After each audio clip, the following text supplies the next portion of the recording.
You are watching Time Capsule. It is the show where we travel back in time to your favorite years in gaming and showcase awesome speedruns of games released in the same year. Now tonight, we have an absolutely jam-packed episode full of gems, no pun intended, from the year 1998 with speedruns of Spyro the Dragon, Mario Party, Sonic Adventure, and later, Gex Enter the Gecko. So I am very excited about all the games we have in our showcase tonight, and we are going to jump right into it. So here to speedrun Spyro the Dragon Vortex, please welcome Composer. And this is the Vortex category in Spyro the Dragon. Unlike the other categories in this game, we're going to be seeing straight shots to the end of every level in the game. So we're going to ignore the gems, ignore the dragons that we're used to getting, and we're going to be doing a bunch of tricks, boosts, wall glides, you name it, just to get to the end of all the levels as fast as we can. And so with that, we'll go ahead and start to the cutscene, and time will start right when we begin movement.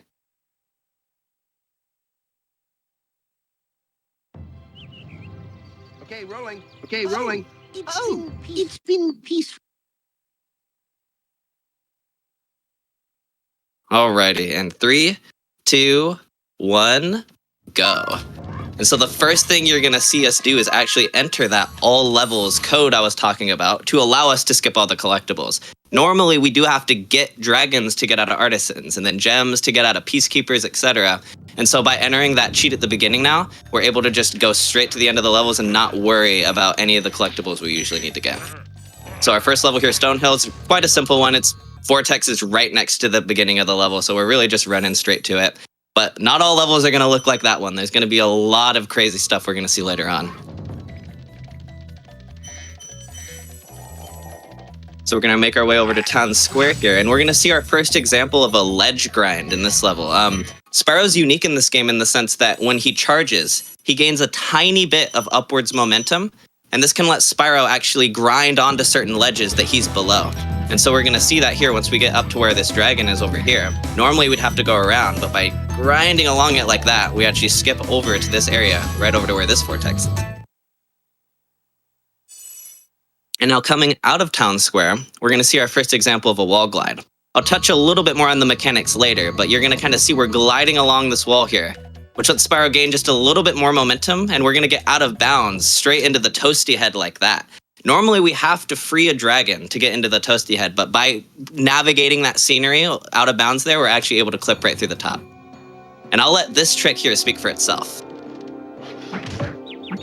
A little miss up there. We'll go for a backup.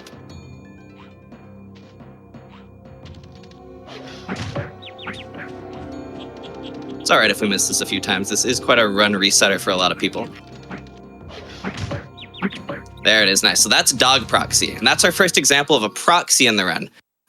Essentially how those work is Spyro's getting stuck in the dog's hitbox right when he got hit by the shepherd next to him.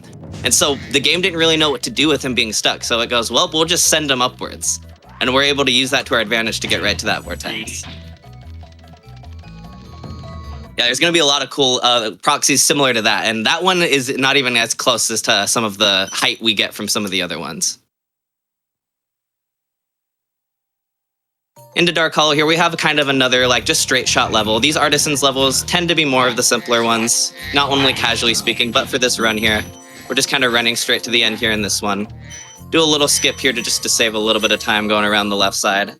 We're done with Artisans, and this is an interesting part about Vortex, is because we've entered the all levels code, we actually can do the homeworlds in whatever order we want, barring one exception that I'll get to in a little bit. But many runners do different homeworld orders with no time loss.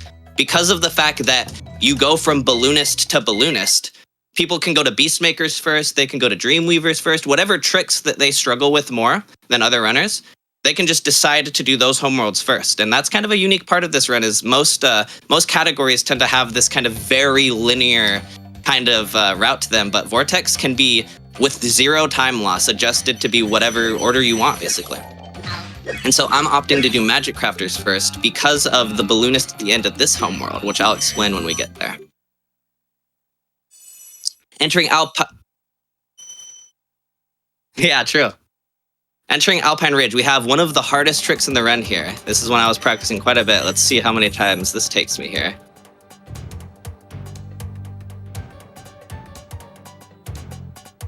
Beautiful first try. That's what we call oh, I pressed the triangle button. That's so funny. Oh, That's no. a very funny way to mess it up. I tried to slide over to the flame button there, and I accidentally hit triangle. See if we can get it again. Beautiful second try also. So technically we'll say 2 successes in a row there. Yes. Not really, but that is another example of a wall glide. And with that one, I'll go ahead and explain how wall glides work. Essentially, when Spyro's just angled correctly at a wall, he gains height. And when he's barely too harsh, he flops on the wall and you just fall straight down. And if he's not harsh enough, then he ends up not gaining any height at all. So the way I like to explain this trick is it's like literally walking a tightrope. If you barely are off balance to the left, you fall to the left. If you're barely off balance to the right, you fall off to the right. So you have to walk this very thin tightrope to gain height, but not fall off. And now here is a pretty unique trick. This is a trick only I go for right now. It only saves about 2 seconds. But by doing a little boosted jump off that edge, we're able to skip up to these platforms early. And it only saves a little bit of time. And so a lot of runners tend to not go for it because if you mess it up, it's big time loss. But practiced it a lot and it ends up being quite consistent with some practice. Yeah, nicely done. Here we're going to see Spyro get supercharged for the first time, and we can actually use supercharge for a few things in this run. We're going to see him ramp off this wall over here to the left like this, and we're going to be seeing a few of those. We call those supercharged ramp jumps. When Spyro jumps against a slope surface, he gets a little more height than he's supposed to, and we're going to see another one of those in this level as well, Wizard Peak, where we're going to try to straight shot it right over to the supercharged ramp, and we're going to get an even bigger jump off the wall, hopefully. We're going to make our way straight over here to the supercharged ramp. We're going to try to angle ourselves directly into this wall up here. Just like that. And it gives us an extra big jump so we can climb up these stairs immediately instead of having to wrap around the whole left side of this level. Now we got one more level in Magic Crafters here. Going into Blowhard, we're going to see our first example of what we call a damage boost.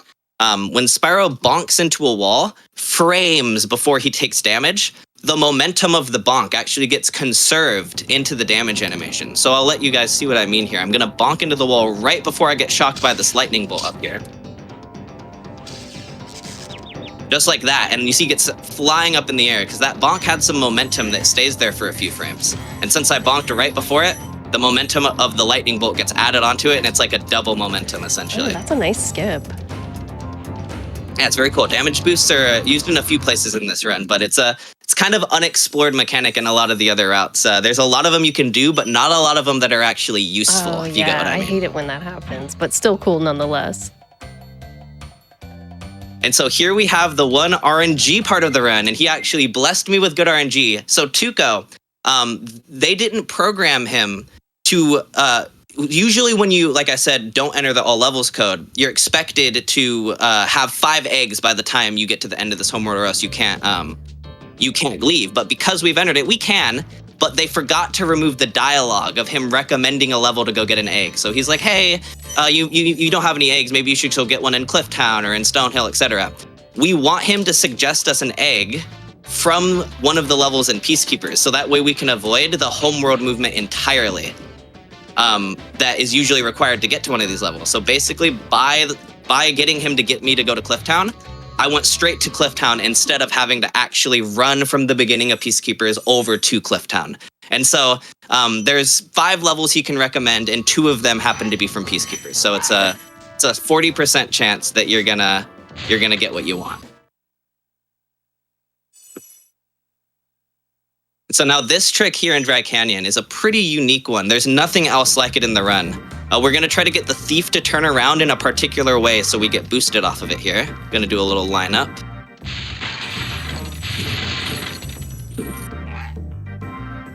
Just like that. And it gets us up to this ledge. And now we do a roll.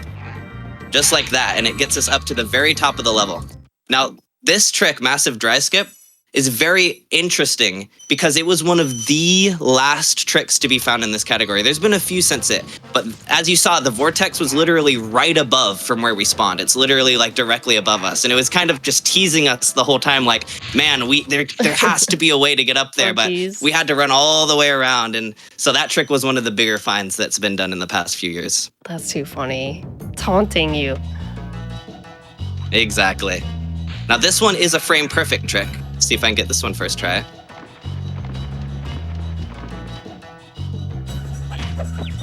Nice, so that's called Shemp Skip. Basically, we manipulated the enemy into the corner with us. And if we jump the same frame that he hits us, similar to the damage boost, but not exactly the same, we conserve our momentum into that jump, and he squeezes us up straight through that wall into the vortex like that. Wow. Very well done. One of the biggest time saves in the run right there. Running through that whole level, you have to do the boss and everything. It saves about 50 seconds to do that one. Here we're going to see another example of a wall glide. This one's kind of a meme in the community because it only saves 0.7 seconds. And people always love to meme, oh, if you ever mess it up, you shouldn't ever go for it. But it's not too hard of a wall glide. Just like before, we very, very slightly put our angle on the wall just right so we gained height there. And saved our little half second that we like to get. And just like that, we're at the end of Peacekeepers. And so like I said, I can go to any homeworld I want now, but I'm going to go to Dream because that's the order I like to do. And Dreamweavers, in my opinion, has some of the coolest looking runs, tricks in the run. We're going to see a lot of variety of tricks in this homeworld here.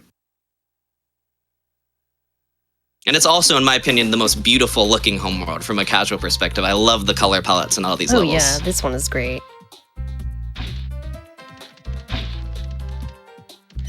So we're going to head into Haunted Towers first, and we're going to see two tricks back to back in this level. We're going to see a proxy off one of the wizards, and then we're going to turn around with the supercharge to get out of bounds with it to do some very precise jumps with them. So first things first, we're going to make our way over to this bridge, do a little skip around the metal guy that's usually behind us, up with this whirlwind.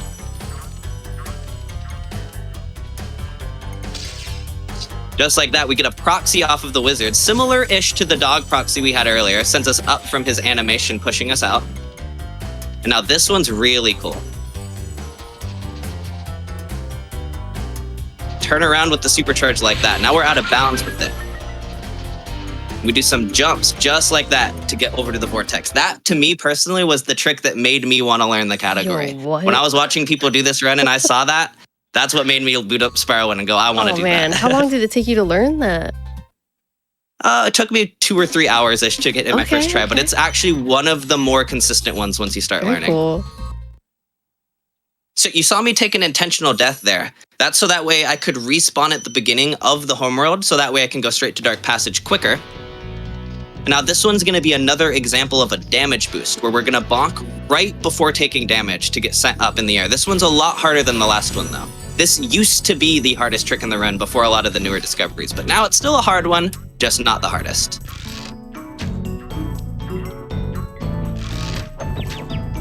And just like that, we get sent up in the air, do a little wall glide, and just like that, we're up over to where the vortex is.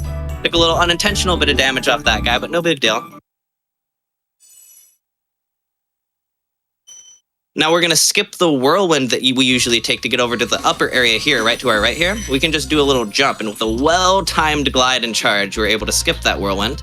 That's not too hard of a jump, but when you're new, it kind of is a nice test to see, are you good at these, big jumps that you can use to skip things. A lot of people recommend doing that one to test your jumps when you're new to this game. Okay, good to know. And we're in Lofty Castle. This is, to me, the most pretty level in the whole game. This one also has quite a unique trick in it. We call it Turkey Elevator, and you'll see why once we get there. And I have to make sure I get one of the little mushroom guys because we need blue sparks to do it. So I'm going to flame that guy. And just like that, the turkey's sending us up on an elevator ride, just like so, over up to this island. That one's quite silly. We don't fully understand why that one works, because if you're in even a slightly different position, he doesn't do it. There's just this random little spot on that seam there that happens to have him get stuck. So it's not always consistent. Interesting. Yeah, you have to jump at exactly the right time and also have to be standing in a very particular spot.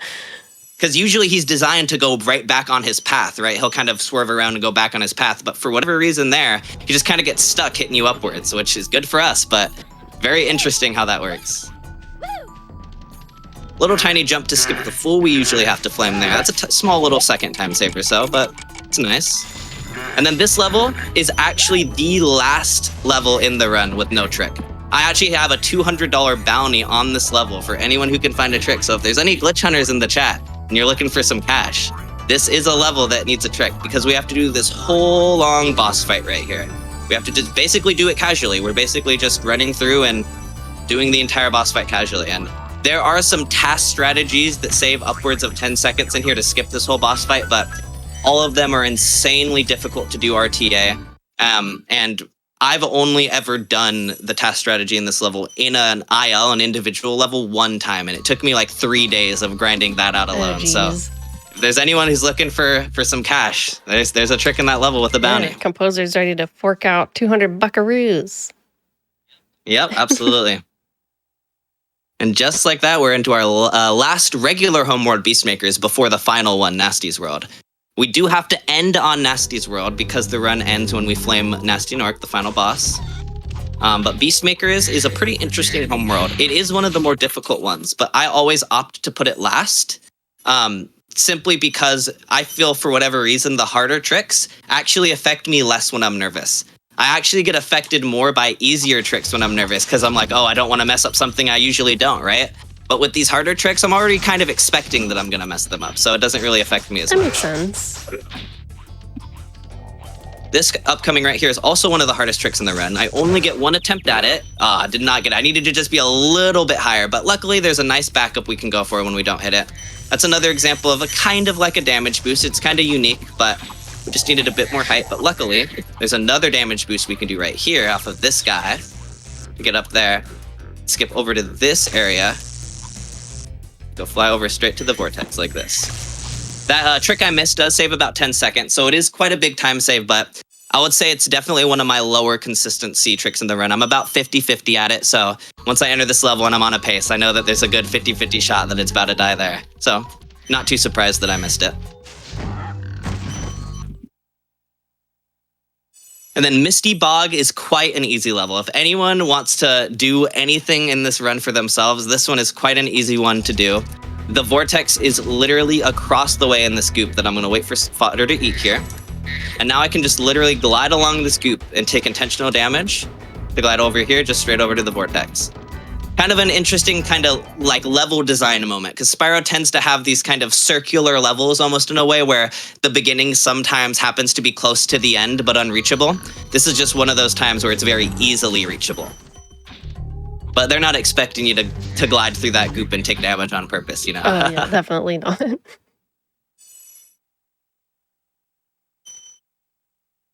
Treetops is also a pretty simple level. We are going to do an out-of-bounds skip in here. There is a really hard trick in this level that we call Task Tops that has been in Whir one time. But it was in a run where I was trying to pull back time save. So what we're going to do instead... I accidentally dropped my glide there. That's okay. Not a big time loss. But yeah, the really difficult strat in this level, I've only ever gone for on runs where it's like, well, I'm already behind. Let's see if I can pull back time. And so most runners tend to not go for it. Instead, we're just going to do this jump here and charge onto this log, which I don't think they expected you to stand on, and it gets us over to this supercharge ramp early. Just like that. Well, that's a cool one, too. That was my first... Yeah, that is a cool one. That's also one that if you're new to this game, you could probably spend about 30 minutes on and get for yourself. It's not too difficult, but it is a nice one. Right on. Now into Metalhead. This is one of my favorite tricks, and I'm biased because everyone else in this level goes for a different trick, which is slightly faster, but it's very, very inconsistent. However, this trick that I go for that we call Banana Boy, because we're going to get boosted off this guy with the banana, like so, is half a second slower, but in my view, it's way, way more consistent. And we lead it right into a wall glide like this to get out of bounds, and we can see just how out of bounds we are right now. We're looking at the vortex over there, the boss fight over there. We gotta make sure to stay out of bounds in this area here to get right to the end of where the boss fight normally would be. Oh my gosh. Into the vortex like so. Banana Boy. Yeah, that's a really appealing one. Banana Boy is the way to go. Wow, good job. Appreciate it. And just like that, we're heading to our last homeworld, Nasty's World. Nasty World has some cool tricks in it too, and this is really where the nerves start kicking in when you're on a pace. This is really where you start getting nervous because the tricks in this homeworld aren't that difficult, but you just have to make sure you don't mess them up because they're the last ones. You know, there's always a point in any speedrun where it sets in, all I have are these last X amount of levels, and this is definitely that point in Vortex. Good luck. Need to get fodder here. So into North Cove, we're going to see another example of well, this isn't really a proxy. This is more of an animation boost. We're actually going to use these metal guys that fling their little barrels up in the sky, and we're going to jump on top of this barrel up here as he flings it up in the sky like this. And it actually literally pushes us up in the air like that. And so it's kind of funny that obviously they didn't intend for you to get out of bounds like that.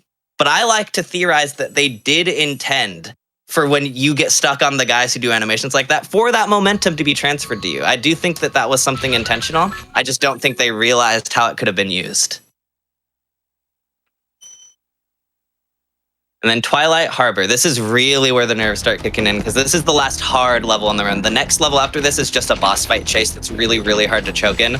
So even though this isn't the real final boss, people like to consider this the final boss of the category. Do a little wall glide off this thing to skip running around. Take an intentional hit. And I'm going to get the supercharged and get so close to the lava as I do a supercharged ramp jump. Oh, I missed getting the supercharge there. It's okay, we can recover it. That. And pay attention to the lava here. We have to get so close to that lava as we barely edge along the bottom of it. And so it's a trick that looks really scary to a lot of people. And simply because it looks scary, a lot of people don't like to implement it. But it's actually not one that's that difficult. It's just one that looks very, very scary because of how close you are to death. Yeah, definitely. It's like right on the edge. Very scary. Yeah, exactly. It's like you're pixels away from dying. That's what keeps it interesting. And now we're going to get these thieves early by doing some manip around them, going in certain spots to get them to run towards us like that. And now all we have is the final boss fight of the run. This is really not too difficult. It's just a chase. If you play through this game casually, you know a lot of the boss fights in this game are actually just chases. Like Toasty's a chase, Shemp's a chase, Blowheart's a chase, and Nasty Nork's a chase. So it's kind of interesting that the way they went around boss design in this game is for you to just do chases. And even though this is a chase, he's actually the one chasing us right now, which is kind of ironic because of how fast we're going.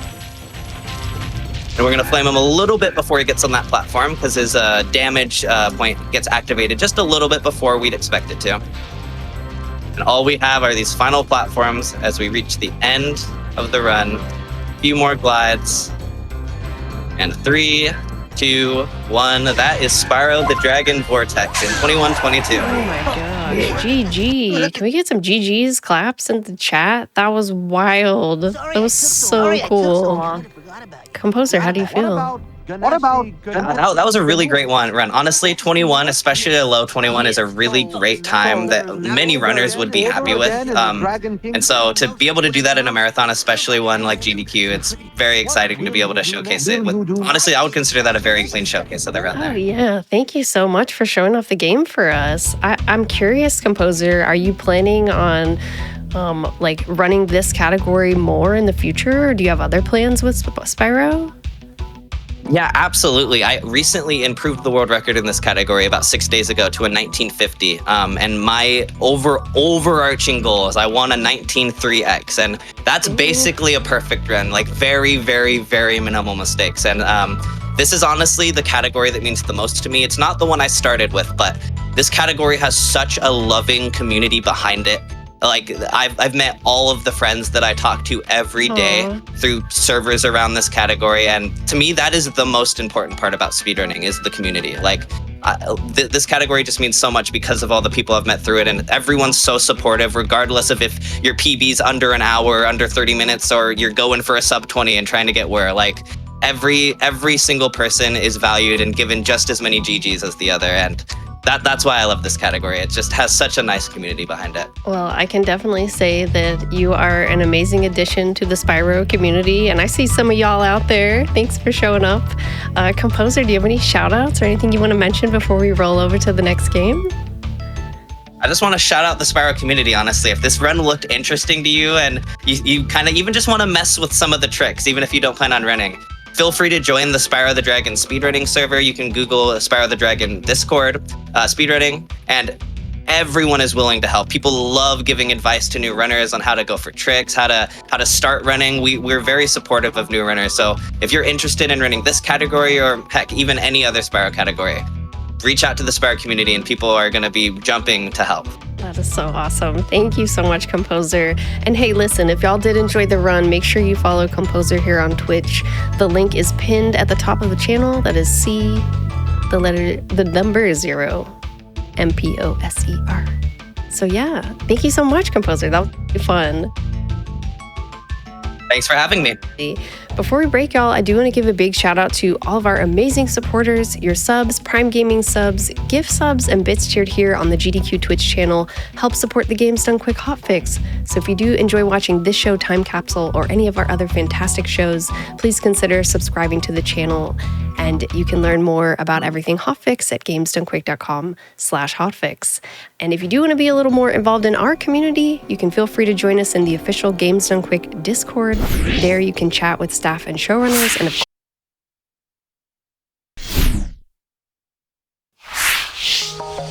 all right, everybody, welcome back to the GDQ Hotfix. I'm your host, Smooth Operative, and you are watching Time Capsule.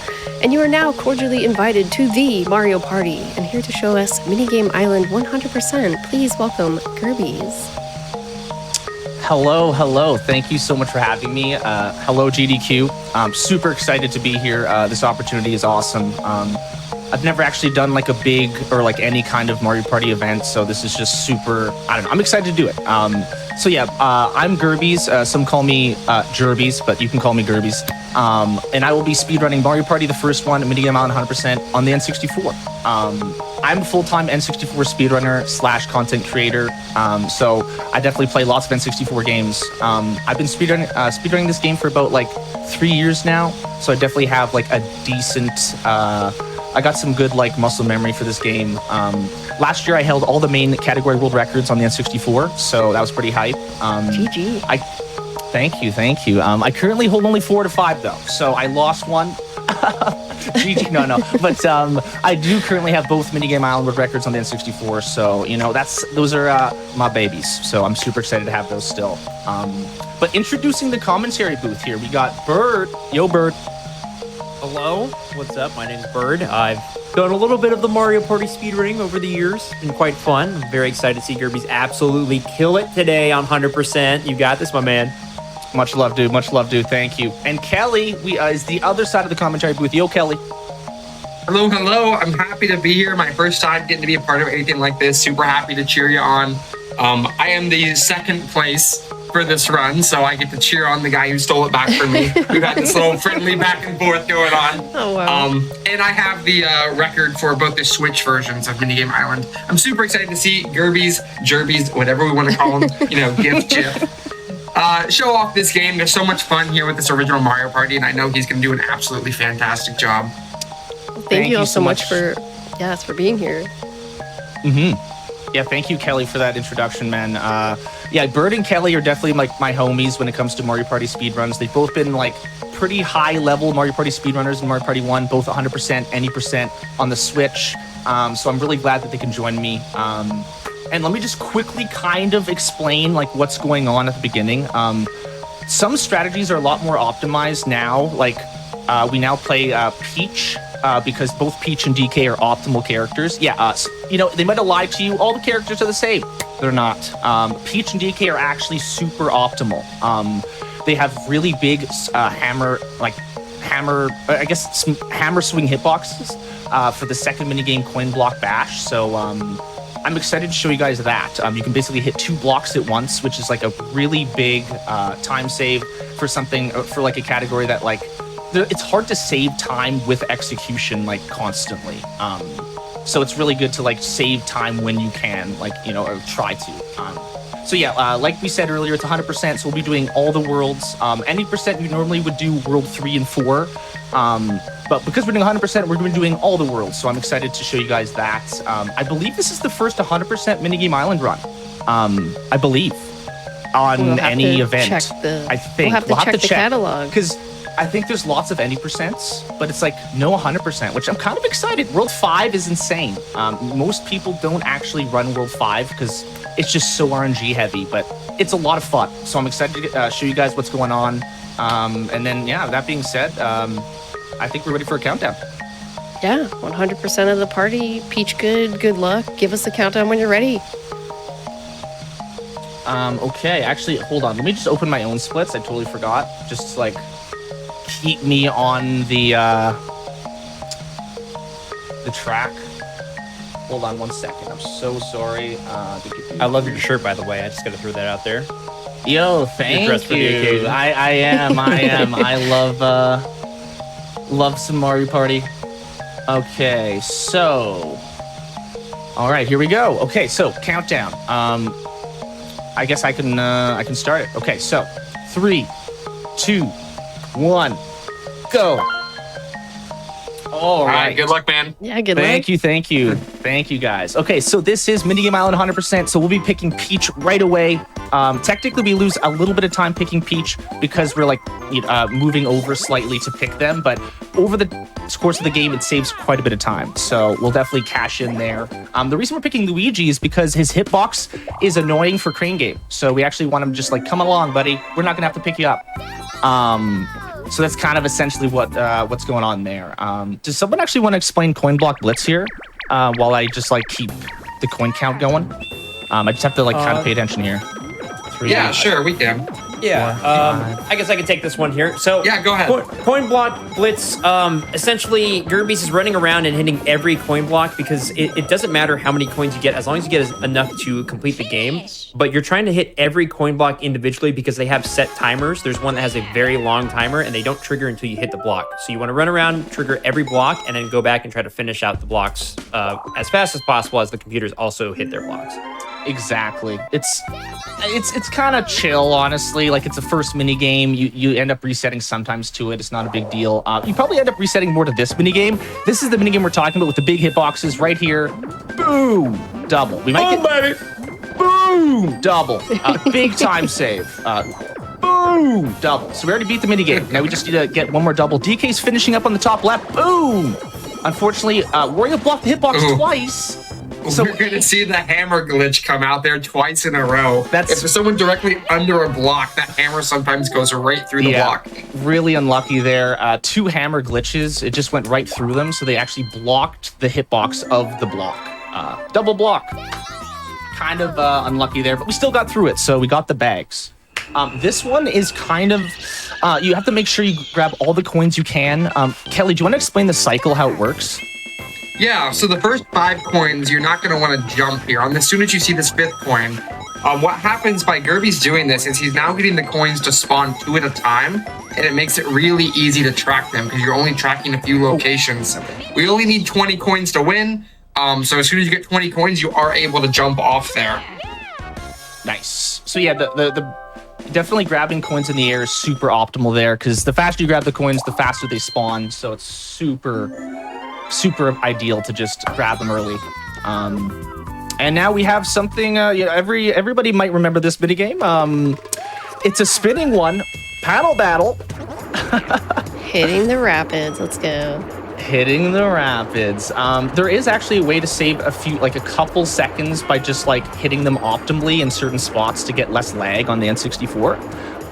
But honestly, the other half of the time you just lose the minigame. So I think we're gonna opt to just beat the minigame because it's really annoying when they end up just trying really hard randomly. They just can. And you can't really do anything about it. So like if they really want to spin fast, they can. So if it ever felt like you couldn't do anything, you probably couldn't, to be honest. Like right now, they're going quite hard. Yeah, we just saw an example of them trying to take over right there. Like I almost got hit there, and that could have been really scary. And the faster I go, the worse it might get. So I can't go faster. I just have to just hope that they slow down. Kind of random, but we'll take it. All right, so now we're on to Memory Match. Another pretty high RNG. I would consider this the first RNG check of the game. That's just really high RNG. As you have the Memory Match, so you might have to. You might get a terrible layout. You might get a good one. All right, I'm gonna have to say it though. Red one up. Red one up. Flower. Ooh, okay, red one up. Ooh, nice okay, match. that's actually pretty good. Get Bowser out of the way is not bad in the corner. Pretty good. Okay, so maybe we get a... Oh, dang. So red one up, and then shell. hopefully. One up. Okay. So not too bad, honestly. Could be a lot worse, but honestly could be a lot better. So like kind of a mid memory match. We'll take. Yeah, you definitely got the flower. The instant match on the flower was definitely like the saving grace of that one. Yeah, 100%. So, definitely not too bad. You Like- take that in a run, I think. Yeah, legit. Like any auto match is a dub, honestly. Like that's a Yes. like, The dub. like it's honestly hard to get the auto match. Ooh, okay. This is Ooh, this is a good one. This is a good. So guys, you want the really close holes here, and low ground pounds. Right there, I got a pretty bad ground pound, but it's more important to do the ending ground pound than the other ground pounds. Oh goodness. Oh, okay. I did all high ground pounds, but that's fine. Probably should have warmed up on that one, but that's fine. Doesn't matter. We got a good cycle there, so still pretty good. We'll take We it. have the bane of my existence coming up next. Oh yes. So actually, Please let them know what to expect. Do one of you guys want to explain this Sure, one? I'll talk about it. You got it, This game has Kelly. caused me pain. Look at the right side of your screen right now. You see that blue bar there? That is because I am here and I am always causing bad limbo. See, this game, Limbo Dance, has exactly 2 seeds you can have. And depending on if you can see that blue bar at the very start of the game, that's going to tell you which one you got. If you get what we call bad limbo, we have this extra stretch of bars right here, a blue bar and a bunch of red bars, that cost about 7 or 8 extra seconds. If you get good limbo and that initial blue bar is not visible, that entire last section is just not there and you finish about 7 or 8 seconds faster. Yep. Another just, straight up classic Mario Party RNG moment. Got bad RNG there, but that's fine.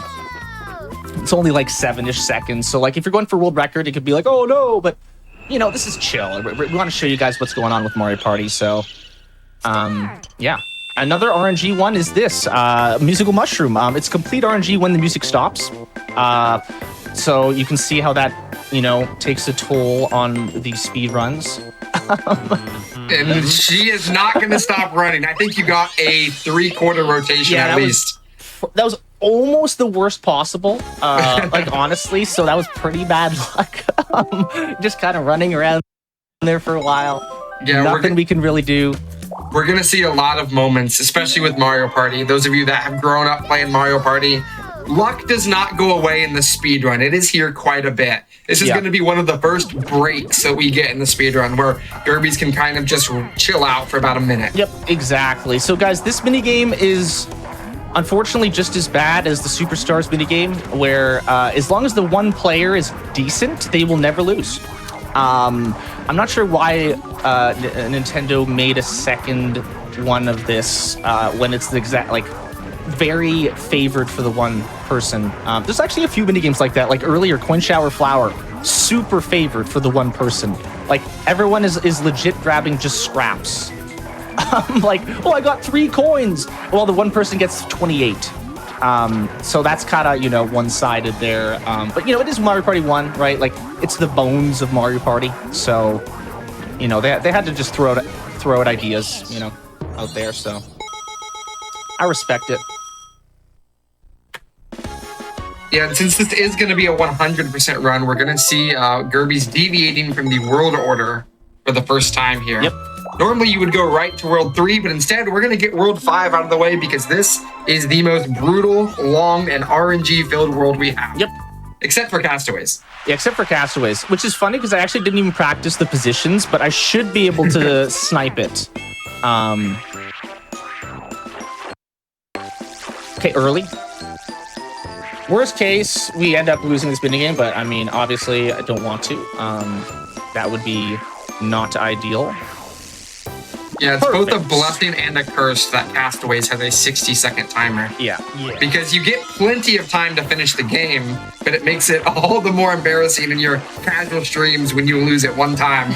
Yeah. So usually it's not too bad. You only need to actually get 3 chests to win. And Gerbies already has 2 with 27 seconds left. So Easy there's peasy. certainly going to be some extra time here. Like, I honestly, when I just started this minigame, I got a tiny bit nervous because wait, I can't remember the actual spots to like look for. You know what I mean? But I kind of remember a little bit. Like, you look to the right of the island and go for the long chest. Boom! Like it kind of lines up. Edge of the right island.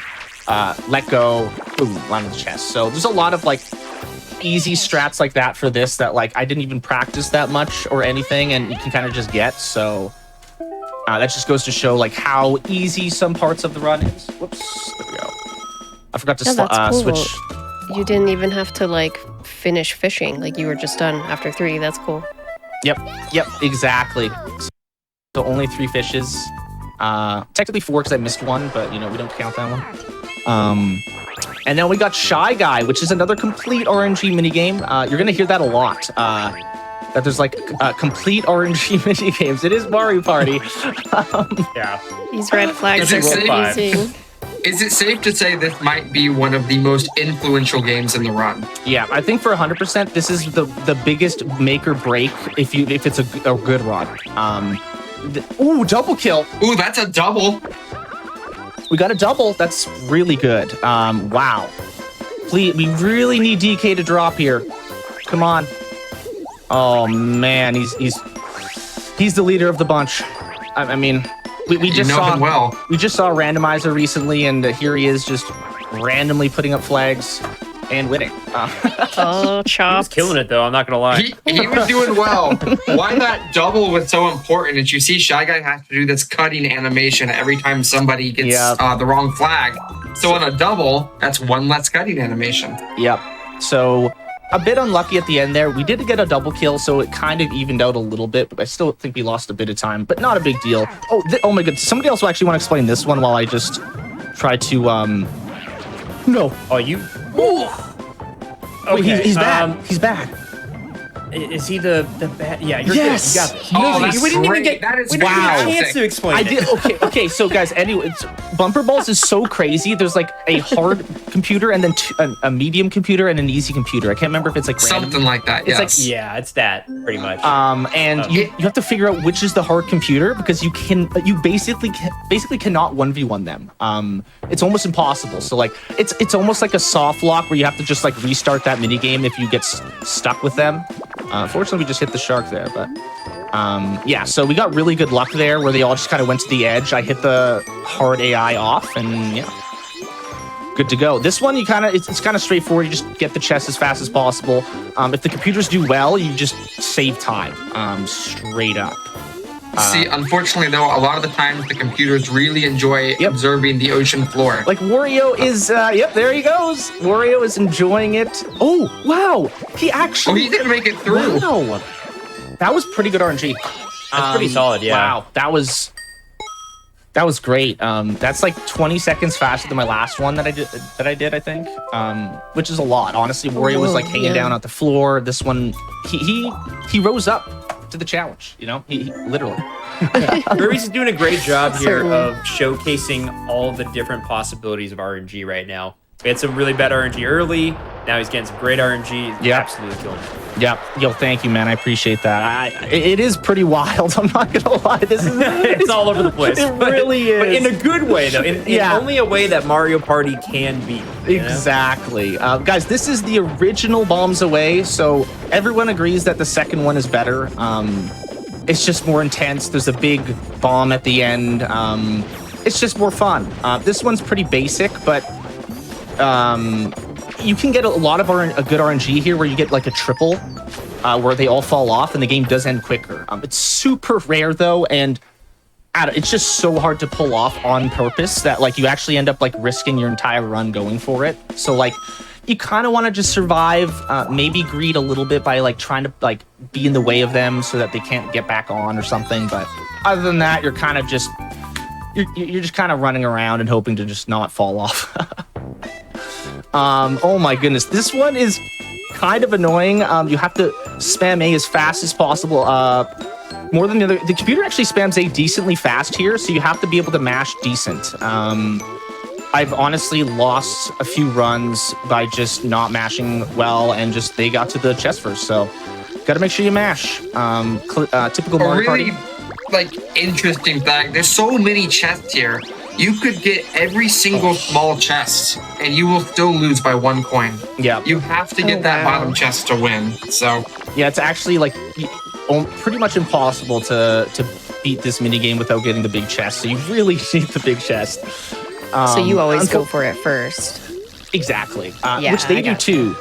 So it's kind of like it's kind of nerve-wracking, to be honest, because like, you know, they're right there, and like if it looks like they're kind of far ahead, you're probably mashing a little slow, right? And there's a little pressure there.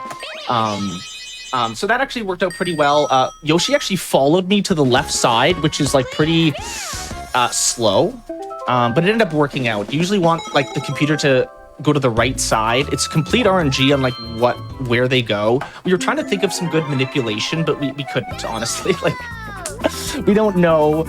Oh my goodness, but this is such an iconic minigame. The OG mushroom mix-up. For this one, we want to ground pound one computer per flag. No, he moved too quickly. So I lose a cycle. It is what it is. Hopefully they don't jump off each other like crazy, because this is where it becomes... Okay, we got one.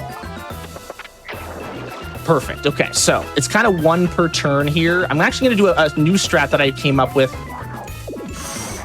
where I basically get a guaranteed ground pound by ground pounding another character before the other ground pound. I know that sounds kind of complicated, but like it just it avoids them jumping on each other going to the center, which is kind of big. That was also great defense on Mario, by the way. I saw you block the wall there on the side, or the edge on the side there. Thank you. I appreciate that. All right, that should be GG. Good defense. Good defense. Thank you. All right. So yes, guys, it's like what Smash Brothers edge hogging. Yes, you just block them off completely. Kind of mean, but you got to do what you got to do to save time. You know, these are computers, so they hopefully don't remember it, or they remember it every time. Either one. Okay, so this is tightrope treachery. Another 1v3. You have a chance to actually get hit and fall off here, so we're just gonna hold forward and pray.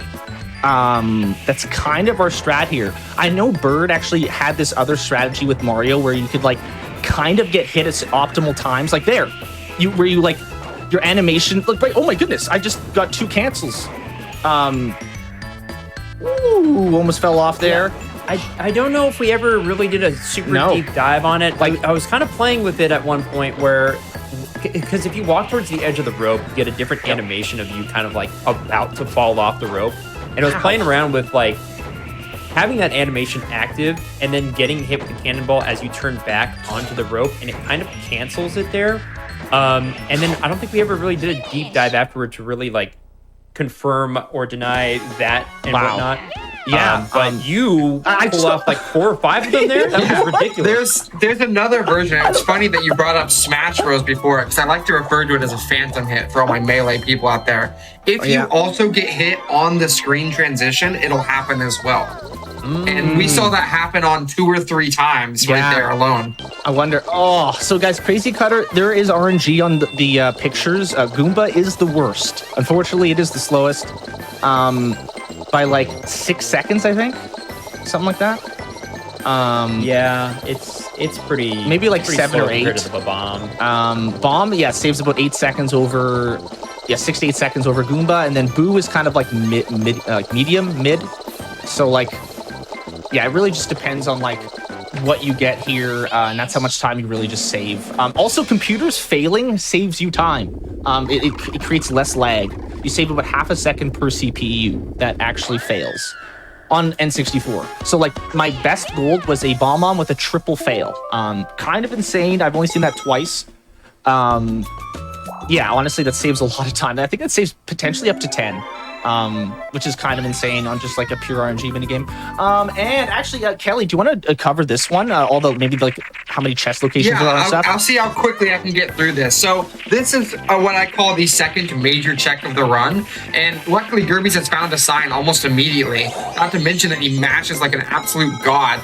If you imagine a giant plus in the middle of the screen there, that's going to be the places the chests can spawn.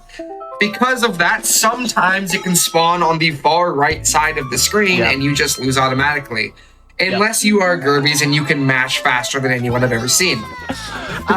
You got to the middle of the screen faster than I get to the corner to break over to the right. That minigame, if you're good at one-handed mashing, you will do very well in Buried Treasure. You have to basically control your analog stick and mash quickly at the same time. So like you can't really two-handed mash.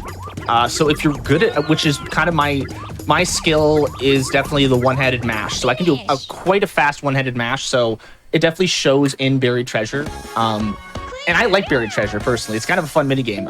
It's fun going fast. I don't know, like, sucks getting bad RNG though, unfortunately. But we got good RNG there, so we'll take it. And this is the mini game where we need a moment of silence for all the palms of the children growing up in our generation. Moment of silence for all the palms that got destroyed. Let's see if we can get a 27. That face of determination. That's the face of a 27 right there. We love it. I had to put the face on, the game face on. It's the spin face, you know? And I'm a full palm spinner as well. I actually use this controller to spin because it doesn't hurt your hands nearly as much or at all, which is great. Obviously, you don't want your hands hurting, and I don't want anybody else's hands hurting. So if you're going to play this game, I highly suggest finding a different spin controller that's either softer or maybe putting like a cloth on a different N64 controller that you don't like. Just, spin that way. Definitely protect your hands. Just going to say that right now.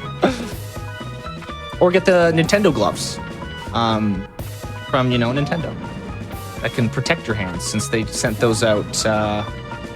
Oh, yes. The Power Glove. The Power Glove, yes. I wish I had one, to be honest. You know, I tried calling the service number for one after a Mario Party run, and it said it was unavailable. I was like, the service was unavailable. I was devastated. That's so sad. Oh my goodness. I don't think I know anybody with the Power Gloves. I kind of wish I knew somebody with the Power Gloves, to be honest.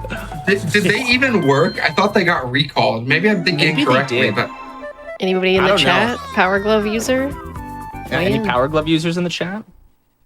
Not for me, that's for sure. I never got one. Right? Wish I did, though. All right, so we have bobsled. I didn't actually explain teetering towers at all, but it's I don't know. It's kind of a hard minigame, actually. I kind of wish I explained it a bit more, but it's not a big deal. There's a lot of minigames to explain. This one's actually pretty basic. You spam A at the beginning, and then you beat them. That's pretty much it. They're really bad at bobsled. I don't know why. So you kind of just win. It's really hard to lose this minigame. Really hard. Yeah, once you get past like the second turn, they just decide to scrape every wall they can find. Yeah, they're just going left and right. Mario Party 2, though, is quite different. Mario Party 2 computers go way harder, and you actually have to know strategies to how to get like the left boost and stuff. I actually have run a decent amount of Mario Party 2 as well. I'm a big N64 guy, so if you like N64, definitely consider checking out the channel. Actually, any of these commentators' channels as well. They both play lots of N64 stuff too. Skateboard Scamper is next. Okay, so pretty easy bobsled. We're actually on a pretty good pace right now. We haven't lost a minigame, which is insane for a show run. So really excited with how it's going so far. Yeah, perfect through World 5 in general is already a phenomenal run. Especially, dude, that tightrope was nuts, honestly. I saved like 25 seconds or something over my last run. Absolutely ridiculous. We'll have to see how this run...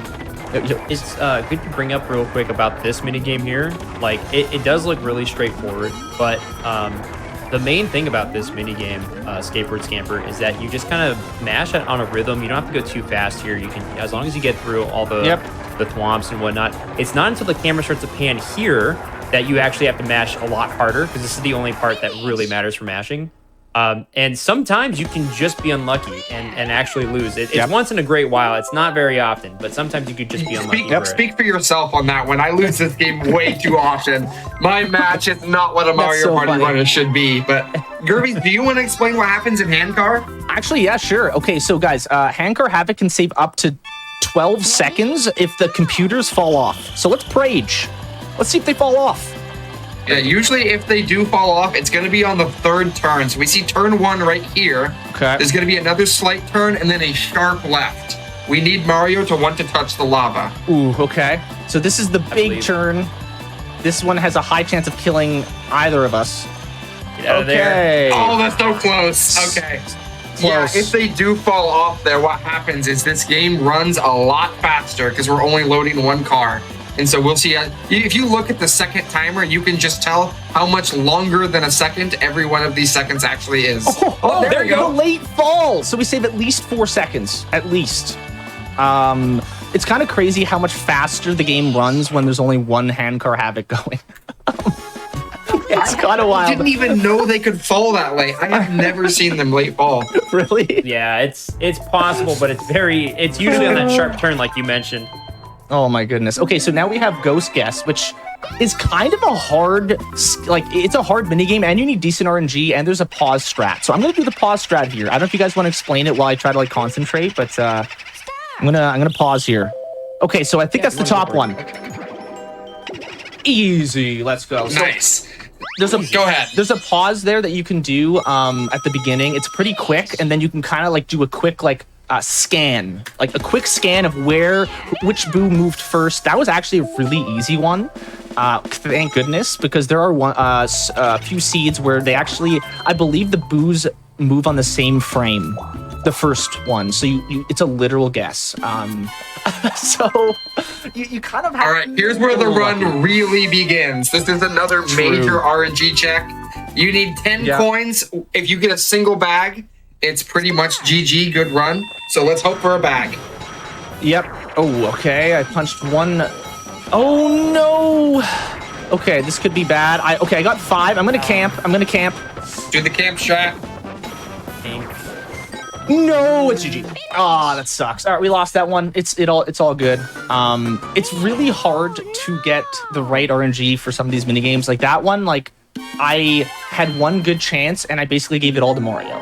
I'm pretty sure I plopped at least 1 or 2 bags on top of Mario and he immediately grabbed it. That made the game way harder. So we have to get a bit of RNG here, at least 1 bag. Okay, again to Mario. Ooh, so DK cashing. I might just go for the 10 punch. Nope. Oh, I'm getting such bad luck, man. Unlucky. Okay, eventually we'll get good luck, or decent enough luck, but once again, we plopped the big box beside Mario. Complete RNG. Unfortunate Mario is cashing in. It is his game, Greedy. Yep, greedy. So I'm gonna go for the 5 punch again and just hope to goodness I get a bag. I got a bag, I'm pretty sure. There's one. As long as you don't get thrown back every time. Yep. Okay. I got it. I think I got it. Yeah, you should be good now. You got 5 at the end, so. I feel like I've never had to try so hard in Box Yeah, Mayhem. that's Box Mountain. This is one of the run killers. This is the intro to the late game, I think. Actually. And now the last spinning game, guys. The last spinning game. So get your palms ready. Watch the face here. Look at the lock-in face.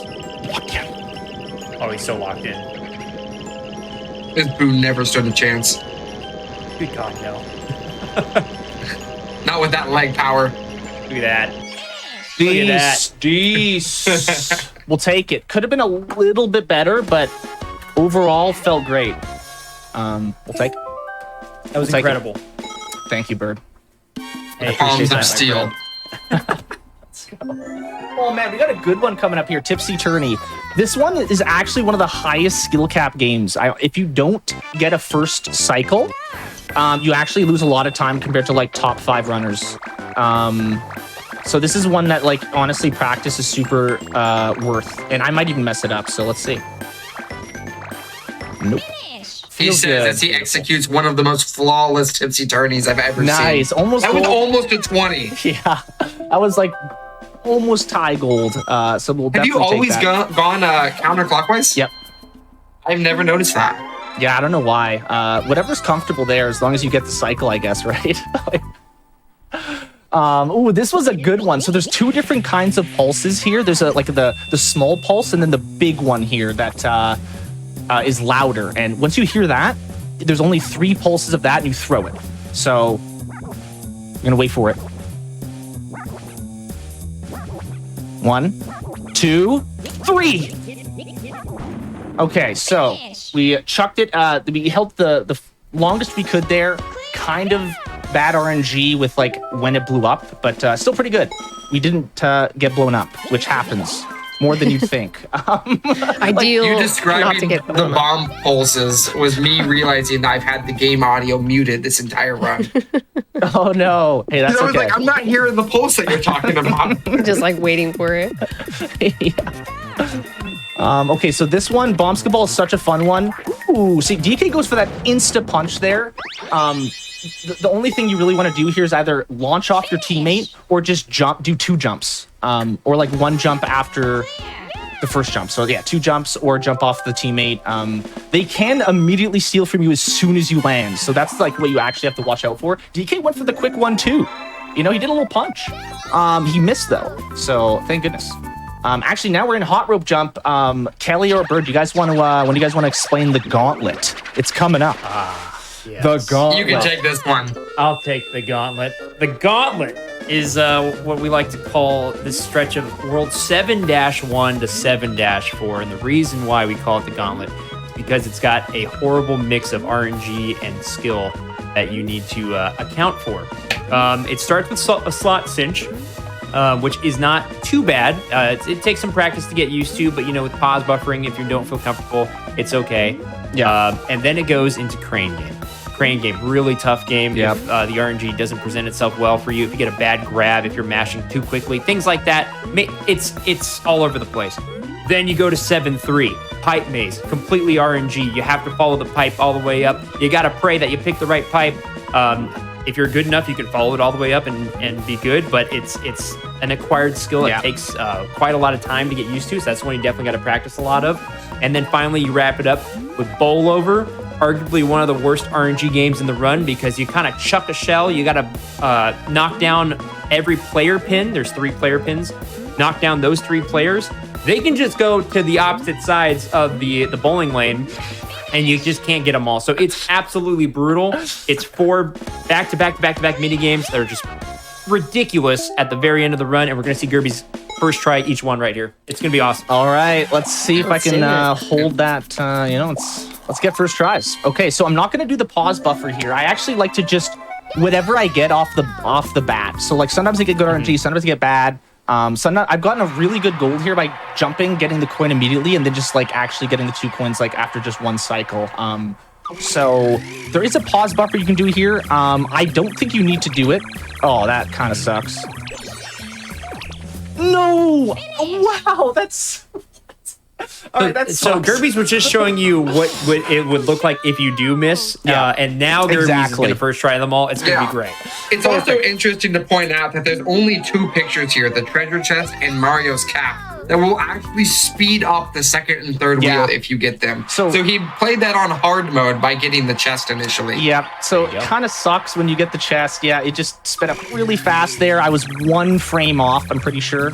Okay, nice. So you can hit really early. Like, do you see that, guys? How early? Like, so you want to make sure that you hit early instead of late. And that's why I'm kind of beating myself up about that chest, because I should have hit early. And I risked going for a late hit. Never go for a late hit on slot machine. But that, it's just learning experience, right? Good to teach you guys that, and myself again. So remember at the start of the run how we picked partner Luigi? It's finally coming into play. Yep. This is why. We don't want to see Luigi's stupid little tiny hitbox. And we see Mario instead. Though. We see Mario instead. So we're going to go grab Mario. We have to get a perfect grab here, and I'm actually going to spam A quite chill. We don't need to spam A quick. It actually could screw you up. That looks like a good grab to me. Whew. All right, let's go. That is a fantastic grab. Okay, so that game is actually one of the hardest games in the game, which is, it sounds funny, but it's actually true. The hitboxes in that game are rough, and if you don't get a perfect center grab, you just lose. Like straight up. I'd like to issue a challenge real quick to see who in chat can follow along pipe maze. Ooh, yeah, guesses in chat. Yep, 1, 2, 3, and 4, left to right. All right, yeah, here we go. All right, guesses. I know which one it is. Woo! Let's go. That wasn't a bad one. That certainly was not a bad one. Yeah, that was the less easy. Horizontal bars you get, the better. There was only 4 that I counted in this one, so that is pretty good. So I would say, guys, most people in the top 5 and 10 on most minigame islands can read the pipe maze. Not everybody still, but like most can. So like it's definitely like Bird said, an acquired skill. Like you have to like get better at it. You have to want to get better at it. I personally sucked at it. I couldn't even read it at first at all. And then eventually got better. I did like 100 plus in like a couple days. Like I was going, I was practicing a lot and it just clicked. So I highly suggest anybody do that if you're having trouble on Pipe Maze. So, okay, now the bowl over. They're all together. I'm gonna spam it. Yep. And pray. Hope that they line Go up. for Hope it. DK gets it up to the run no. I think DK has gotten stuck on a pin, but there's time. Nope, this is good. This is good. This is good. Oh, he saved it. Let's go. Let's Sometimes go. you gotta. The gauntlet. Sometimes you just gotta press A and pray. And it worked there. It was great. Like, so guys, Nice. if DK didn't make it over, we just lose. Straight up. Yeah. So we're really happy DK made it over. He hopped on over. And you first tried the gauntlet. Yeah. See? Yeah, I we told you. did. Yeah. And a slot machine didn't happen. No, we first tried starting from Slot Machine 2. All 4 Exactly. games were won consecutively. Yeah, the gauntlet actually starts from 7-2 now, as of right now. Okay, so for this mini game, you want to make sure you grab as many piranhas as you can to start the next cycle. If you're kind of oh wow, I'm just gonna let that go. You essentially just want to get every piranha plant you can to like get the next cycle as fast as possible. It's really important for the end. You can also press A to get a bigger jump, but that also makes it kind of wow. That is unlucky. 1 out of 9. That is really yeah, 1 in 9, honestly. Pretty rare when that happens. I wanted to show off the frame perfect insta kill piranha, but I kept getting bad RNG where I would jump and it wouldn't spawn there. So pretty bad luck, but that's fine. Not a big deal. It only loses up to like a couple seconds. But Whack Plant definitely has some like execution stuff that like you can save seconds from human error and stuff like that. And now we got Bandstand, the original rock band. Pretty exciting. We are the conductor. On the Switch version, it's actually really difficult because the audio is desynced. I don't know why Nintendo did that, but it definitely makes it kind of difficult on the Switch. So if you're gonna run the Switch, definitely watch out for Bandstand. But other than that, it's really easy. Honestly, you kind of just conduct. You press up, you press left, you hit the button. Before. Yeah, for all of the major me too. RNG checks we've mentioned so far, Bandstand is the greatest if you are playing on the Switch version only. It's so unfortunate. You can survive the gauntlet and then you get bandstanded. All right, I'm gonna. Okay, so this mini game is really. So there's actually like a strat here where you can basically kill off all of your teammates and save 2 seconds. Let's see if I can do it. I believe. Get in there, DK. Right. He's not getting in, man. Oh no, DK's not gonna play along. That sucks. Oh no. So We're good. I'll let you focus and I'll explain this a bit. Yeah, real we're quick. good. So if you do manage to push all of your teammates that's so in, unlucky that what'll he didn't go in. happen is all 4 of these boos will spawn and kind of stack on top of each other. And so then instead of having to dodge, say, DK and 4 boos, you will have what seems to be just one singular boo Actually, I'm gonna because go it's for the all loop 4 here. stacked on top. Woo, Shout out to Dead by Daylight players. Dude, that was a risky loop. Dude, that was the sketchiest running of the ball I've ever had, or like I've had in a while. Kind of sucked that DK didn't get in, didn't like go in line. You know what I mean? Like, dang. They're supposed We to just go in wanted line. DK to live to the end. Yeah. So.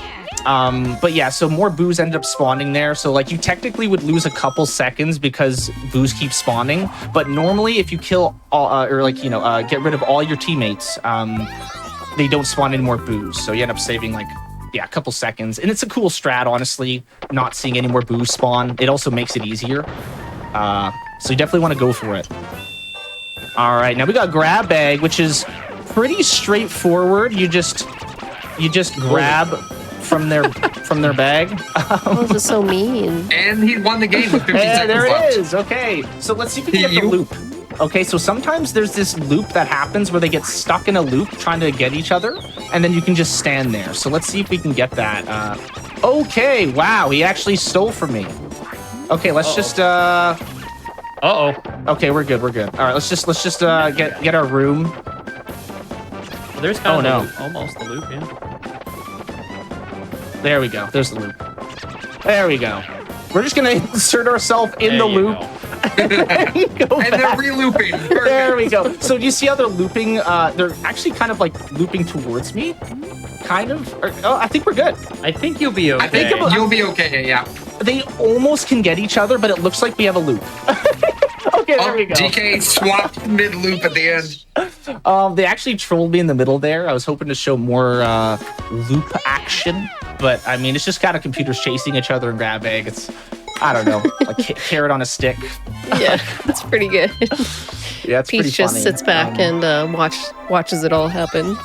Yep, exactly. Peach just relaxing.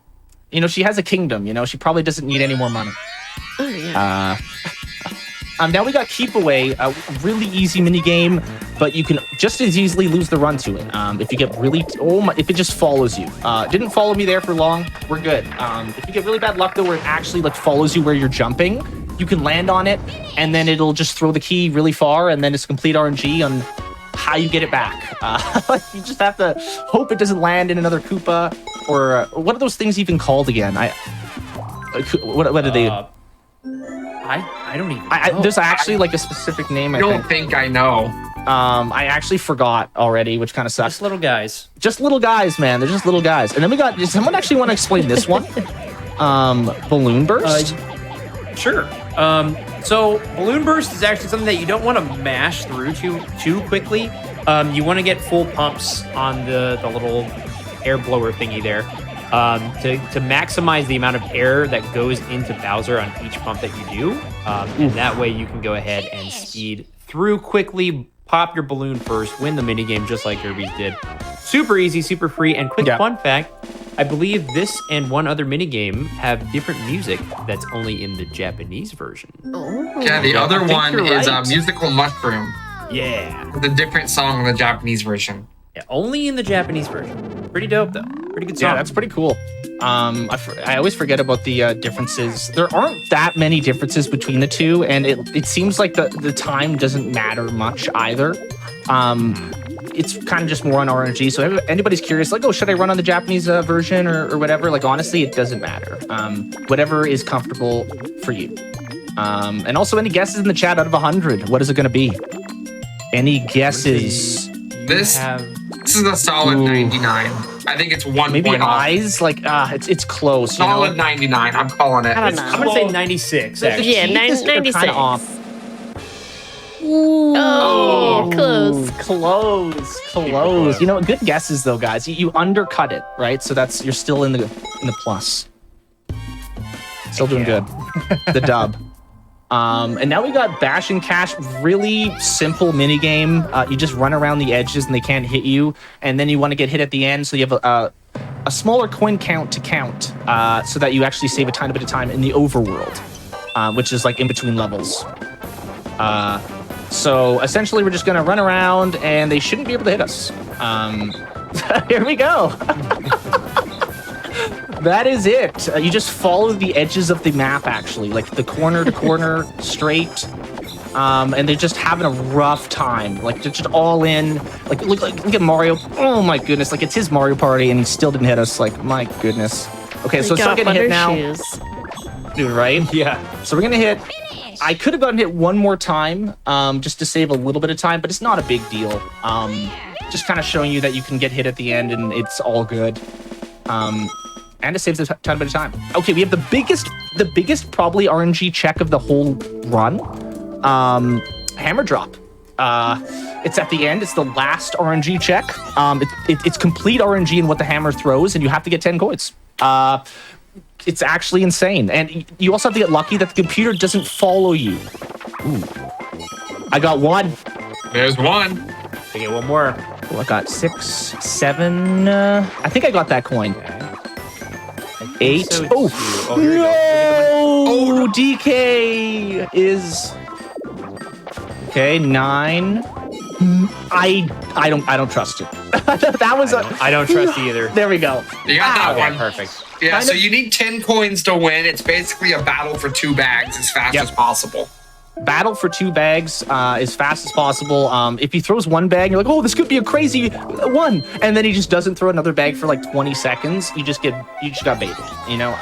Oh wow. So it's like some of the best record paced runs have gotten double bag or bag coin bag. So it's like, ooh, you know, like there's some potential there. Like Mario Party has nothing but potential and RNG. There has been just a little bit of that throughout this run. This one's pretty basic though. You just kind of hold up pretty much the entire time except for when you're about to spin out. It's pretty easy. Nice. That was actually a good one. Low 21 is solid. That's what we're aiming for. There's not actually that many mini games left. We're cruising, guys. We lost 1 mini game in Slot Machine, right? We lost Box Mountain twice, sadly. Oh man, I forgot. That was rough. Sorry to bring that I know. back up, but don't stress it. I forgot. Yeah. You most certainly did get Box Mountain to this run. I did get Box Mountain. But honestly, we didn't get bowled over, you know? That is always a win. That is a win. So this one is pretty straightforward. You just kind of pay attention. I'm pretty sure I was paying attention. So hopefully we get it here. If not, we just run it again. It's not a big deal, but we should have this. Nice. There are patterns that are faster and slower. I feel like I've gone back and forth with like, oh, this pattern's faster. No, this pattern's faster with like how they like shuffle. I still am not exactly sure. It seems like the combination of both is like really good. I've done a little bit of diving into it recently. I think the shuffle is slightly faster than the spin. I can minimal. It's a second or 2 at most. Oh wow. Okay. Wow. Good knockblock. Yeah, the knockblock didn't jump especially at the end for a there. 4 box. Yeah, that was almost the maximum amount of boxes, or it was. And the Womp didn't, or the Thwomp didn't. What is a Womp? Dude, I always get them mixed up. The Womp didn't lift up at the end, so I got really lucky and saved like 2 or 3 seconds. I honestly thought it was going to, but I also didn't want to like punch the Womp. If you punch the Womp accidentally, you just lose. So you really want to make sure you have a good punch or like a jump height. You have to do like a short hop and a big hop. And speaking of short hops and big hops, there's actually like a task strat, tool-assisted speedrun strat. And this one where you have to do a short hop into a big hop. It's insane.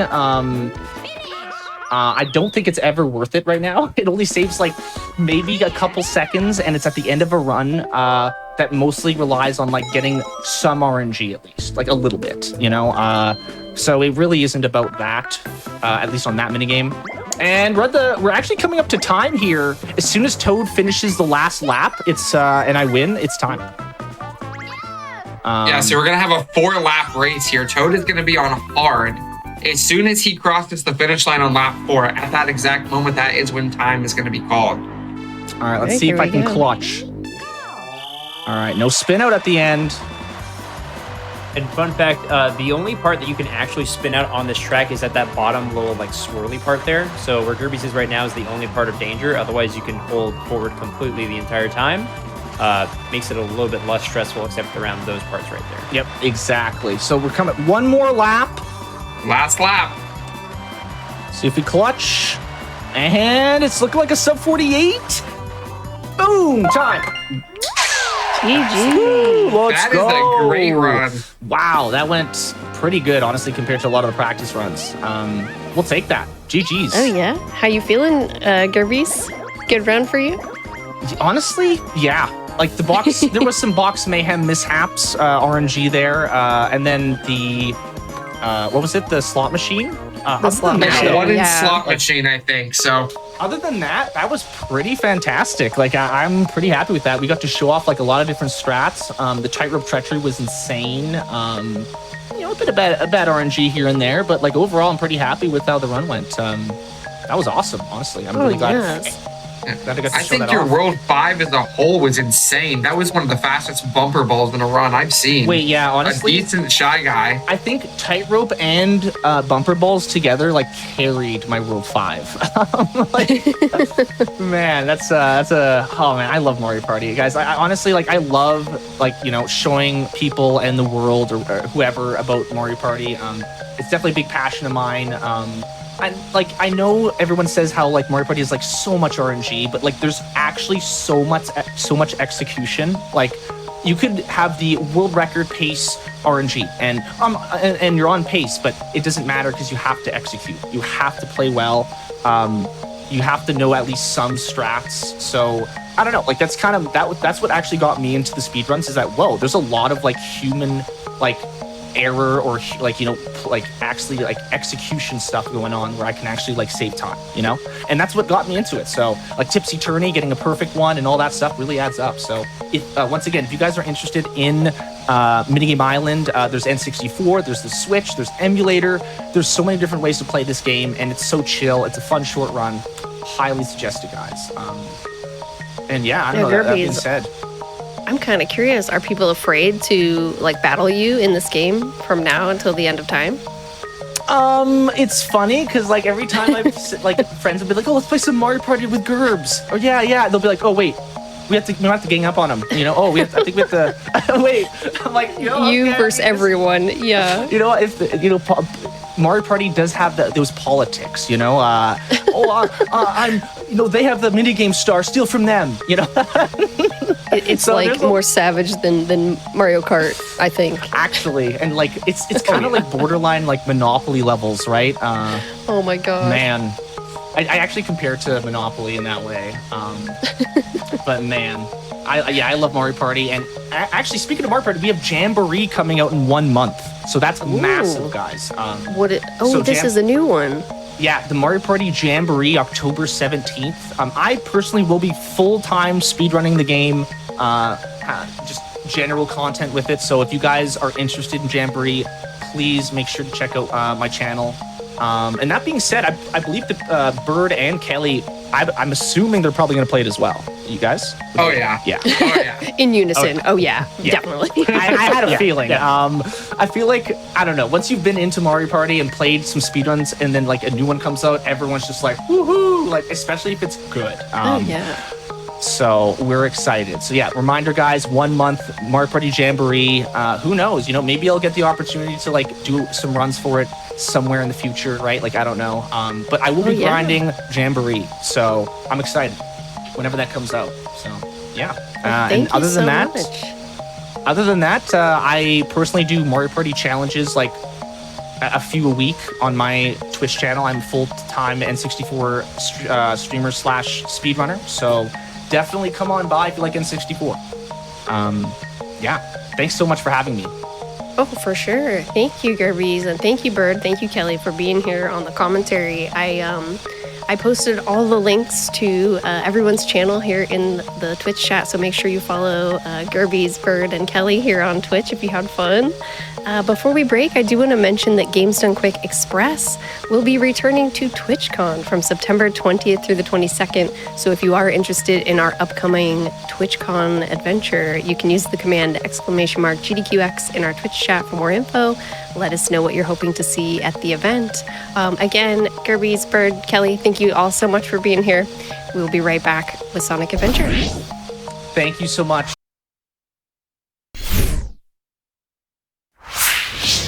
Hey everybody, welcome back to the GDQ Hotfix. I'm your host, Smooth Operative, and you are watching Time Capsule. We're set on games from 1998 tonight, and we are about to check out Sonic Adventure with Witherman. So Wither, why don't you take it away? Hello. Thank you so much for having me again. This is my second time on this show, and I'm super glad to be back here with Sonic Adventure. I've got my same main man, Squeefy, here with me. I'm going to introduce myself real quick. I'm Witherman. I'm the world record holder for this category as the Sonic story, as well as many others for this game. And Squeefy, how about you talk about yourself and your accolades while we get this first cutscene rolling pretty soon? Well, we do have a long cutscene coming up, to be fair, to get started with. But yeah, I'm Squeefy. I also run this game. I mostly focus on 130 and also a lot of the sort of technical finding stuff. So a lot of the glitches found in this game, I am kind of responsible for, which I'm kind of a cool thing. And to be fair, a lot of this game has changed since the last run. So this is going to be kind of exciting. Yeah, it's been a little while. We've got a lot to talk about. So time is going to start right as soon as the screen fades to black when Sonic does his little dance. So 3, 2, 1, and go. Awesome. Good luck. Thank you. But yeah, it's been about 2 years, almost exactly. Since the very first time Sonic Adventure had a showcase anywhere, which was the first 1998 time capsule, I believe. Yeah, it was like maybe the first episode for sure. And not only that, that was pretty monumental in a lot of ways, because not only was that Sonic Adventure's first showcase, that was also my first world record in this game. Yo, what? That's amazing. So that was a pretty historic run for this game. So, like I was saying, it's pretty. I'm very glad to be back. Very, very fun to be back to show off just how ridiculous this game has gotten in the last 2 years. Oh yes, things have changed. And a lot has changed to the point even we're doing a completely different route compared to what it was before. The beginning is still more or less the same for Chaos Zero, so. Now, Squeefy, you said that you found a lot of these skips for this new route. Yeah, there was a big thing called SRA. We'll be able to explain it more when it shows up. Sure, but essentially, what it means is that we can skip cutscenes by spawning essentially in the wrong location. Okay. Which requires, for Sonic, it requires a little bit of setup because he doesn't have characters unlocked. So we will get a cameo from from Tails later on. Yeah, if you've seen a lot of Sonic Adventure DX speedruns, you'll notice quite a few things about Sonic Adventure are pretty radically different. For one, typically cutscenes are not skippable, but because cutscenes aren't skippable, it's like that dominoes falling meme. Because cutscenes aren't skippable, we have to play 11 stages as Sonic, one of which we play as Tails, even though his campaign's only 10 stages long. Yes, which ultimately ends up in a saving time. So essentially, we lose time in the beginning doing an extra stage to save more time for cutscenes later on. And it's all because of that funny thing that Squeaky mentioned a bit ago called SRE. SRE is an acronym that stands for Soft Reset Exit, which we have the ability to soft reset the whole game at any point. With almost any first-party Dreamcast game, you can do this. Also, should be mentioned, this is being played on real Dreamcast hardware. Shout out. You can soft reset almost any game on the Dreamcast by pressing all 4 face buttons and the start button at the same time. We exploit this by pausing. We pause in a stage, hover over the bottom, which would be exit, and then we soft reset the game while exiting. That will set our spawn point for when we re-enter the game.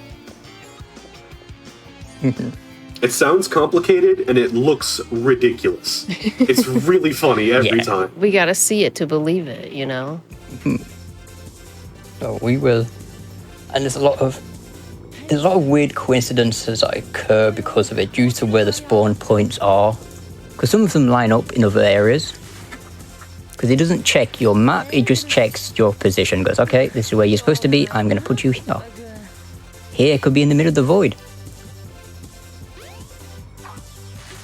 But we get to join up now with our first actual full stage. I see this is where the run starts up, really. Chaos Zero is kind of Chaos Zero. So we're going to do what we're doing is called Tash Dashing. By charging with first spin dash and alternating X and B, you kind of keep that momentum going. And that is your fastest movement. So you're kind of doing this throughout the whole thing. Emerald Coast is a pretty tricky stage. There's a lot of very specific movement to go for. If I was to go for World Skip then, that would have been impressive. Yeah, I was going for something, but Sonic got a little bit swept away, so got stuck on the regular path. That happens. Yeah, another thing important with this game is the gravity mechanic, where once you get past a certain speed point, Sonic's gravity goes towards his feet. So if you imagine Mario Galaxy, kind of like that. So whenever you see him running along walls, that's usually what's happening there. We'll use it more later on for some things, like Windy Valley 3 we'll get to. We'll use it there to give a big chunk of that stage. But for now, we're coming up to the end of Emerald Coast. We're going to have a very short jump up there. And yeah, it's actually a really solid, not bad Emerald Coast for hotfix setting. Yeah, this is much better than the disaster that happened 2 years ago. That's for sure. Yeah, Whether it's an improvement. Have you been watching the old run? Like, what did I do? I just remember whoever was doing the tech at that time, they did an instant replay of a really horrible mistake I made. Oh yeah. I just remember it so vividly. It's etched into my brain. You got this, Wither. Okay. So Wither just there, he soft resetted because there are some cut scenes which you can skip by simply exiting the menu. I didn't like that Emerald Coast time, so we're gonna play the stage again. That's fair enough. I agree with you. Kind of garbage. I'm lying, I was not going that bad. I shouldn't be here. Change my mind. I want to play a different story. Yeah, I like Tails. Tails kind of fun.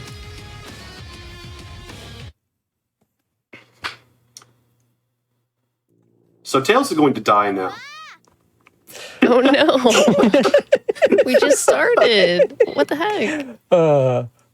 Okay, so that was SRE. Essentially, what has happened is when you load into the game, it looks like where you previously were and goes, okay, you're at this position, spawn here. When you SRE, the game, as far as the game can tell, you haven't finished exiting the stage yet. So it goes, okay, you haven't finished, I'm now going to spawn you where you're supposed to be. Which on a different map would be here, but for the other map, it was off the plane. Which that cutscene works simply because Tails isn't tied to the plane, so if you move him, he just falls. Which there's only one other cutscene where that might be the case, but that's also not one we've proved yet. Which is it's just one Tails story, but we're not going to see that one. Yeah, so we're not gonna. Weird stuff happens. Sorry, you were saying? We're not going to see a lot of Tails. What? Mm-hmm. But we're going to use Tails just for one stage.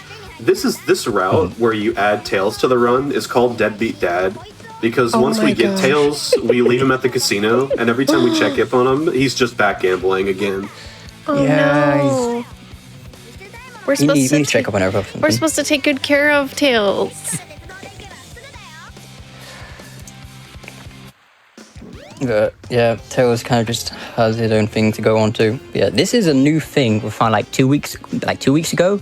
Yeah, that clip. Which is just literally fly up and you clip through. There used to be a very precise, like basically pixel perfect jump through a door frame to get out. Yeah, now it's super easy. Like that was basically not an issue. It looks hard though. That new one's super free. It's automatic. You just jump up, fly, and you'll clip. Okay. Your position doesn't matter. So yeah, it's really easy compared to what it was before. All right, so here with Tails, we're going to be doing a trick called Johnson Smasher, where we're going to line up Tails underneath this crusher, and he's going to get owned. Yeah. Okay. Cool. That was actually the nicest Richard Smasher I've seen so far. Yeah, that was pretty good. Essentially that was pretty good. But yeah, essentially what it is there's a door. It pushes you out of bounds. There's two methods for it. There is the unassisted and there's the assisted one, which is where Sonic runs through and the door closes on Sonic. Or you can go through yourself, turn back, and then have the door close without you. Unassisted is faster, but it is slightly harder. Yeah, once Sonic runs past there, once he says, hey, that door starts opening and closing like over and over. Okay. You can only get the door to close yourself if you walk past it, then like come back in. And the place you want to be, like, to get that clip is microscopic. It is like whatever the smallest unit in the game is, that's how big that place is to clip. The fact that I got that so clean is crazy, actually. Yeah. You're practiced now. Very practiced in this game. Oh, yeah. I've been playing this game a little bit. Yeah, just a little bit. It's gonna be really funny time if you make like a horrible mistake. There's another cutscene skip loading up. Some of the cutscene skips are simple. It's just essentially loading, hit a kill plane while the cutscene is playing, and then you'll skip it. Because it doesn't check the cutscene has finished playing, more it just checks it started playing, and then it marks it as finished. So if you can die early enough, the cutscene will skip, and then we just carry on. So the concept I like to use, I lifted this from the Wind Waker community, is like the zombie state. Once you're in the zombie state where you're like post-dead and you enter a cutscene, that's typically what gets a cutscene to skip. Because the main way that cutscenes get skipped is by being dead in them. Yep. Zombie Sonic. And we're gonna be getting our first use case of Mr. Gambler now, where we need to go check on him. We're gonna go check up on Tails for this cutscene.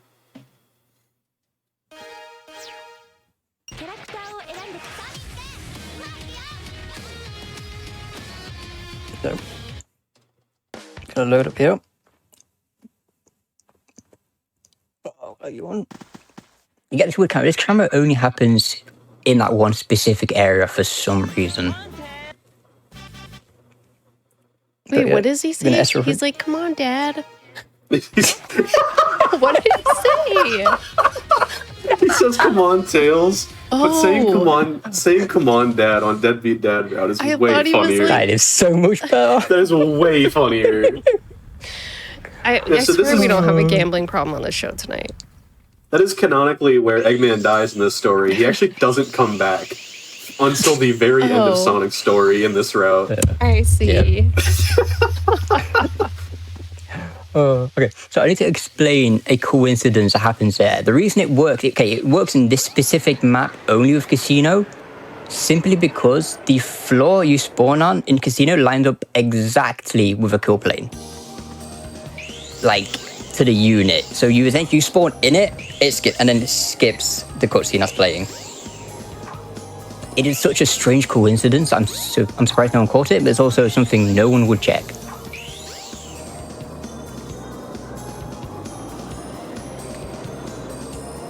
Then we get to come to Windy Valley. This is where we get to see some gravity stuff. First off, we got to come through the tornado. We're going to do a spin onto the number pad things. It's put you in a weird state. You can then jump up, skip a trampoline, go through, and then we're going to hit restart here, just it saves a little bit of time. It's like a second or two. I can't remember the exact amount of time it saves. Yeah, it's like a second, maybe a half a second. Yeah. It's not a lot of time, but it's it's worth it. Yeah, and now we're going to get gravity, hold down, go up, and what essentially, all those weird movements were there simply to dodge a couple kill planes. Yeah, there was a couple invisible kill planes that had to slot through like a coin.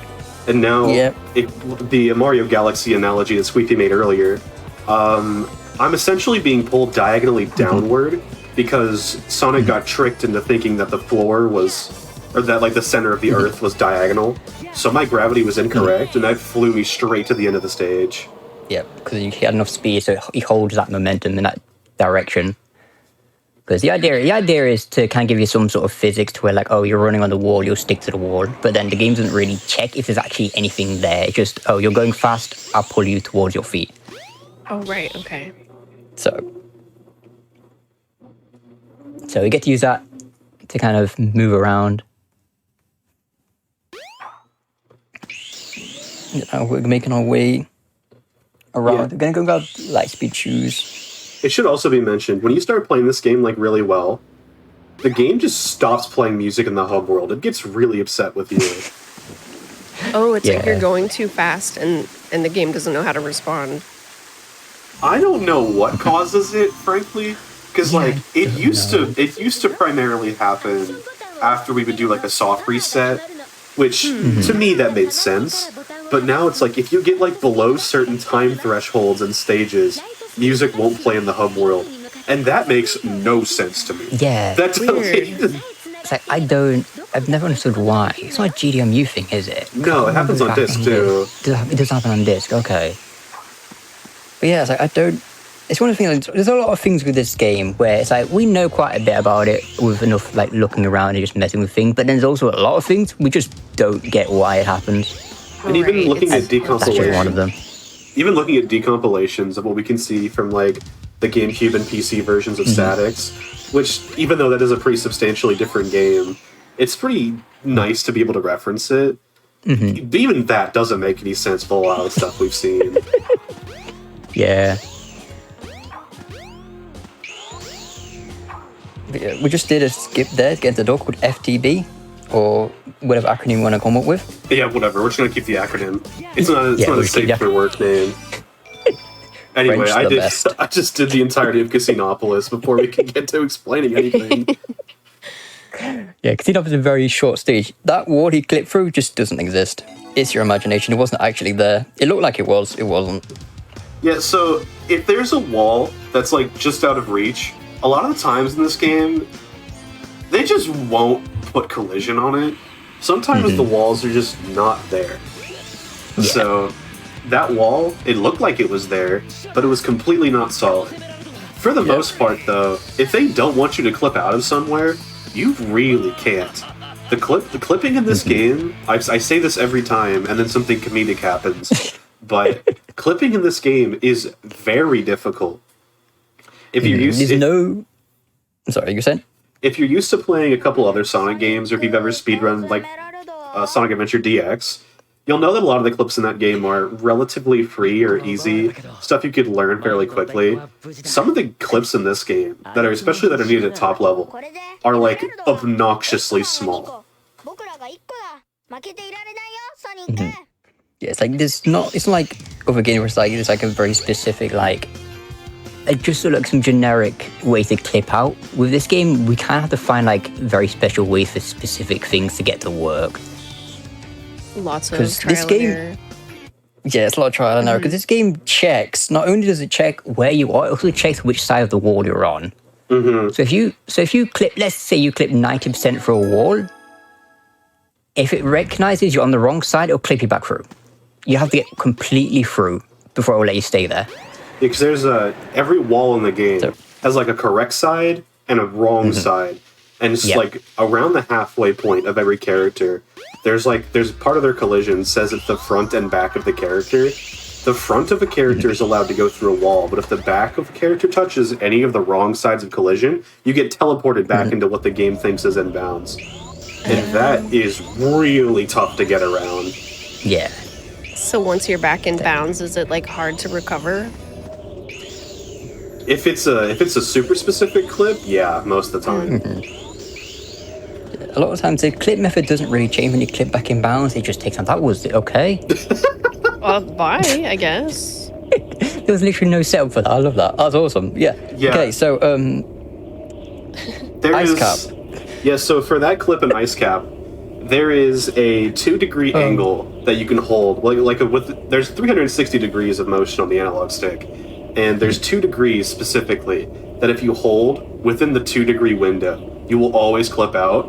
I know on my analog stick with that camera setup, I always hold the camera for the same amount of time every single time. And I know the exact angle on the stick to get me to that. So I do the exact same thing in Ice Cap every single time. Because if I mess that up even a little bit, Ice Cap is such a pain to recover. Oof, Sonic is burned on my retinas. Good job. It is worth noting there is a setup for it. Using Sonic's A, you can line it with a bit of the geometry on the side to get a consistent clip out if you are struggling with the sort of angle with it. But yeah, usually you just kind of use a 2-degree angle like River said, and you clip out there. Speaking about another clip, any fans of raisins? I like raisins. Yeah, they're not bad. Yeah. That was Raisin Launch. We clip out of bounds there by walking. Essentially, we are walking against an invisible wall, slides us out, and then we skip a cutscene with Knuckles. Wait, so why is it called Raisin? So the rocks kind of look like a pile of raisins, and that trick was found by Broby, who's a huge fan of the California raisins. So it was named in his honor. Okay, that's fair. Yep. But yeah, we've got to check on Tails again, see how he's doing. Tails, you okay? You still awake? Can I get you anything? No, no, he's already gone. Oh, okay. I'm sorry. We always catch it when it's too late. Yeah, it's, you try and be supportive, but they're already in there. We need to get some help for Tails. So we'll be checking on him again pretty soon. We're gonna bring some help. Yeah, also, okay, so I'm going to quickly explain how RNG works in this game, which is honestly kind of weird, but there is a check, for whatever reason, I don't understand, there is a check that checks it with his playing, and it will give them the worst RNG imaginable. Don't know why. That's so it just kind of does. That is how RNG works in this game. They will check with his playing, and if they are, it's going to be the worst RNG you can imagine. When I'm playing this game, it's like I'm walked under 17 ladders and I've seen nothing but black cats. It's actually insane. Break a few mirrors on the way, why not? I wish I was exaggerating, really not. Like, I've seen some amazing runs just get destroyed here. So this boss fight is primarily RNG. All you can really do is run away from it. I got lucky this time. So you actually did get pretty lucky. Both of those attacks where he shot out a little wave, he can do an attack called blue balls, where he turns into just giant blue balls. And anytime he does that, you lose 10 seconds. And there's nothing you can do about it. It's just once it happens, they're gone.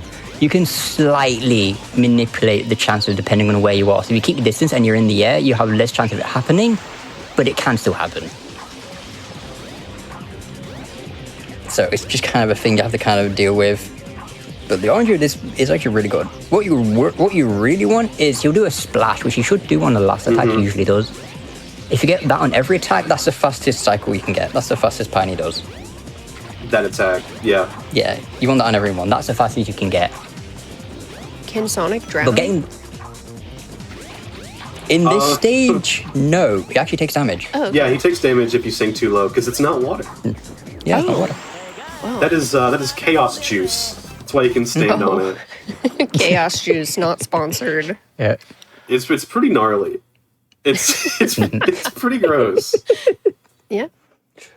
Shiny but gnarly. But yeah, we actually got two for cutscenes skip here. The CG cutscene, well, the FMV cutscene they just played.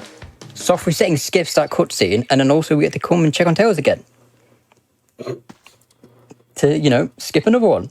I'm a big fan of whenever it doesn't even let us see Tails. It just says casino, and you already know what's going on. Yeah. Yeah, you already know. Well, you see Tails for like a half a second in like casino purgatory or something.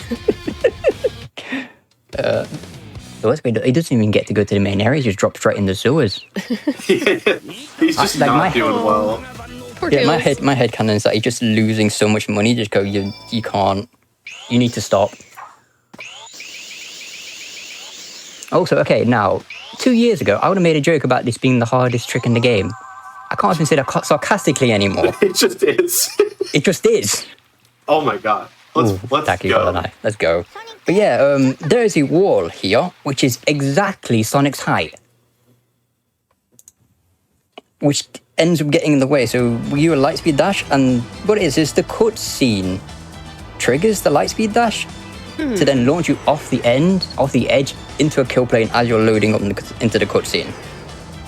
It's very common to do that and just hit the wall, because the game went, you know what, yep. Yeah, I don't, like, Sorry. we're out of early game now. Like, there's basically there's 3 points of Sonic. There's early game, there's mid game, and there's late game, which are all broken up by the 2 sky chases. Yeah. We're now out of early game. This early game was absurd. It was actually ridiculous. It was actually a really good early game as well. But yeah, this game really is. It's like, I feel like the middle's kind of not too bad. I feel like Twinklepop can be an issue depending on how things go. The late game is when things do ramp up a little bit. Yeah, for sure. But yeah. But early game is very rough. I struggle with early game very hard. And then Disney Fast Pass, the trick that we just did, the lightspeed dash to get to Sky Chase. Like Squeefy was saying, there is a wall that is exactly Sonic's height, specifically made to prevent you from doing a lightspeed dash. Like, that is why it's there. That wall is to stop you from doing that. And you have to try to get around it. Yeah. The other part of that is the cutscene trigger itself isn't on the floor, it's raised slightly above. And I'm assuming what they expected was for you to actually walk up the stairs to Tails' warehouse and trigger it. So there's no way of like going under the map. Because you can go under the map. Where the palm trees are, you can actually clip out on them. But because the cutscene trigger doesn't go below, it doesn't do anything. So we do have to have that weird awkward setup of having to fall into it and launching off the edge to kind of trigger it that way. Yeah, the only way that trick even like remotely works is the cutscene itself. Whenever you enter the cutscene trigger, I don't actually let go of that lightspeed dash. The game takes the lightspeed dash from me. And that's also partially why that trick is in God's hands. Because once that lightspeed dash goes, I'm no longer the one playing the game. You have to get the right distance, the right height, right direction, all this stuff lined up properly. But then once you started, it's like, yep, cool. If you take the wheel, because I got nothing. If you played correctly 3 seconds ago, then you got it. But if anything went wrong in that 3 seconds, then that's between Forget you and the about it. Lord. Oh my god, wait.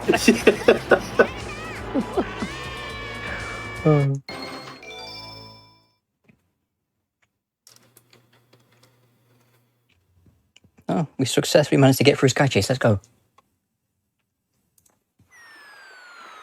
Okay, there's a bit of got a few more cutscenes coming up. A lot of these areas we're gonna be skipping. This one we can't, unfortunately. I mean, I say unfortunately, more like we can't yet. A lot of this stuff in this game, it just takes a matter of finding it. Yeah, who knows? Right now we're feeling like Sonic Story's pretty tapped. Like there's not too much left to discover with it. But every time we think that, something stupid comes around.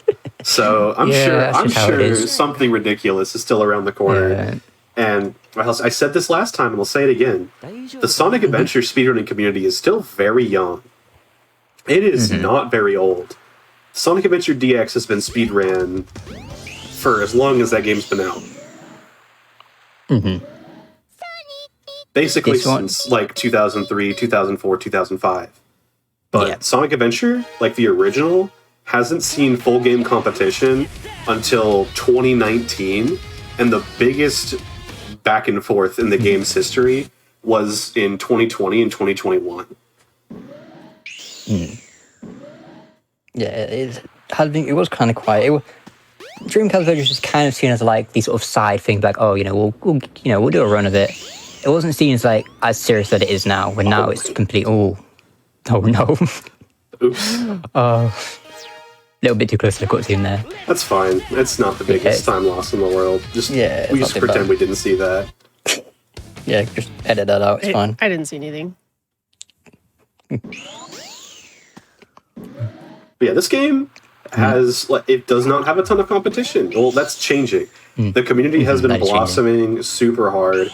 I very recently lost Amy's Story World Record and had to fight to take that back with a new runner that joined Sub-Zero, who is fantastic, and she's great. But it's getting bigger, which is awesome. It's grown a lot since the last time we were on Time Capsule, and I hope that it continues to grow. And if anybody has any interest in this game at all, or has a Dreamcast they're sitting on that they're like, I'm not sure what I'm going to do with this thing, boot up Sonic Adventure. Even if you don't want to do full game, we have IL competitions, we have individual levels. There's a lot of stuff you can do. Get involved with the community. We're always looking to have new people show up. Yeah, there's always going to be someone willing to help you out. If you need help with anything, everyone's always around. And don't y'all have an event coming up soon as well? We do, yeah. So let's hear about that. At the end of the month, or near the end of the month, I think around September 20th, we're actually hosting our first ever Sonic Story tournament. So Sonic Adventure is going to be having its own bracket. We've had brackets for like side categories on like other things before, but we've never had like a main category bracket. So it'll be a fun watch for sure. Are there already a lot of contenders? So far, there's like 6 to 7 signups. Okay, but that's good. For this game, that's a lot. Yeah, no, that's what I'm saying. Yeah. It's like, all these speed games, I feel like, are niche to some extent. So having 7 runners sign up, that's epic. Yeah, and we only like it's been something that's been kind of in the works in the background for a little bit, but then it was more recently made like official sign-ups are up, and so to get what was it, like 7 people that quick? Yeah, that's awesome. That's insane to see. And yeah, I kind of plug. Where will that be taking place? So that'll all be hosted on twitch.tv/Sonic Adventure Community. Okay. We actually have a dedicated Sonic Adventure Community Twitch channel now, and that'll be where that's at. All right, cool. I'm going to see if I can get the link and post it in chat in case y'all want to check out the event here around the 20th of September. Squeefy, if you could be a darling, if you could grab the link to that too, that'd be awesome. Oh no, it looks like we got it. Yeah, I got it. I got you. Yep. All right, thank you. I'll load. Thank you.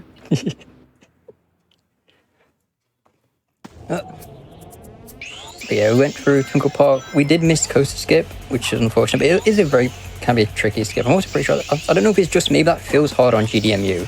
Which is worth noting, that is what Wither is playing on. Because we do allow GDMU on the boards just for the sake of making things a bit easier. Also, I actually see people are asking why are Sonic's shoes black, and you're mentioning GDMU. Oh, yeah. So let's knock all that out at once. Yeah. So the main method that the game has been played on historically is on disc. That is no longer the case because Dreamcasts have a shelf life of less than milk. Dreamcasts like to die. It's like their favorite thing.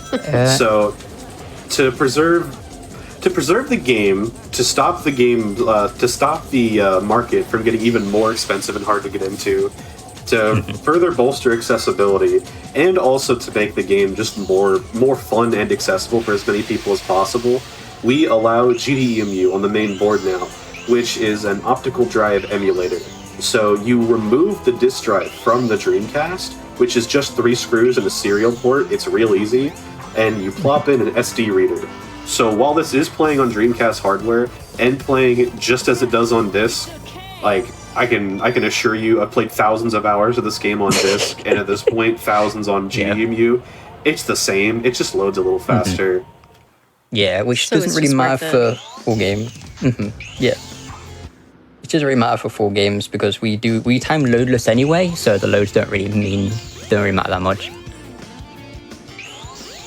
But now we're actually going to go for a skip. Now, this was a cutscene skip that was actually the first one found. And it's only recently being used because of a new setup called Bricktop. I missed it, unfortunately. But no. It's okay, we're going to try for it again. Yeah, funny how that works. Again. This is the very first cutscene skip that was ever found, and it's the literal last one to be implemented, because it was just too dang hard. Yeah, because it used to be, you clip through the side of the stairs. It was essentially a blind jump to hit the cutscene trigger, hit the kill plane, and then fall through. So there's no lineup for it. It's just go for it and hope. This one, we actually have a lineup for it where you line up with the bricks up here, hence bricked up. You walk forward and then sort of just jump. There we go. I was going a bit too far forward. And I'm also seeing some other questions in chat. No, GDEMU doesn't impact the game at all. Like, it literally does nothing to the core game. There's no enhancements. There's no, 60 FPS patch. There are no changes to the core game. Which is why GDEMU and Disc are on the same leaderboard. Because, especially since we time loadless, they're very comparable. Yeah. And as for the black shoes, we do allow minor cosmetics. And any solid color article of clothing is allowed to be changed colors. Shadow the Hedgehog. Oh, I held the wrong direction. He almost got it. He was almost free. He's almost free. Shadow the Hedgehog 2005 allows a bit of customization with their colored shadows and just drawing inspiration from that. It's a cool little thing to get runners engaged. It lets everybody have their own little personal flair. Yeah, and that's a little bit of customization. You also may have noticed not only have we changed the textures for character clothes, also the music is different in some locations. I think every current Sonic Speed game, I believe, allows edited music. I think literally all of them. I can't think of any that don't. Like, outside of stuff on, like, the Genesis and Master System, I think every single Sonic Speed game has custom music to some extent. Yeah.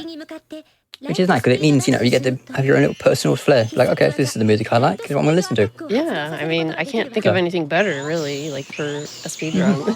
That's cool. I mean, you can only listen to Red Mountain so many times. Red Mountain's awesome. I would never change Red Mountain. On a loop and Wither's brain. Don't change. There's very few songs I actually change. It's mostly just ones I find a bit grating or like boss music so I can lock in. That's about it for me. Yeah. Have you ever changed any... Oh, sorry, go ahead. Excuse me. I was going to say, with me, it just kind of depends on what I'm doing. If I'm doing practice, I'll change them. If I'm not, then if I'm doing a full run, I'll just let them play. Okay, yeah, that keeps it a little bit classic when you're performing the run. Yeah. I wondered if any of you had put like ambient sounds, like rain or anything, like just for a boss. Seems relaxing. That would be nice. Like you're in like a long segment, like a long part of the run, and just have like soothing rain. Yeah, just like zooming through the rain. Yeah, we just did a quick jump around there to kind of get around the camera trigger to jump into the next area. There's a trigger there that swaps around to kind of make that jump we just did a bit difficult. But will we just kind of be smoothing? Straight enough, the stage currently happening in the IO competition, which is happening in the Discord server right now, is Red Mountain, so maybe a little bit of practice. That is true. If you do like Red Mountain, if you think this stage in particular is the bee's knees, join the Sonic Adventure Discord, because for the next couple days, you are highly encouraged to play Red Mountain, and the best time by the end of the week gets to win this week's IO competition. Currently, I'm in the lead with a 53. Do you think you can beat that? Oh. And are there any fabulous prizes? No. The fabulous prize is that you won. Yeah, the fabulous prize is like you get a special color in the Discord. We'll give you a special little name plate. Well, see, that's a prize. That's cute. Yeah. You get a special name color and bragging rights. Yes, bragging rights are always important. Yep.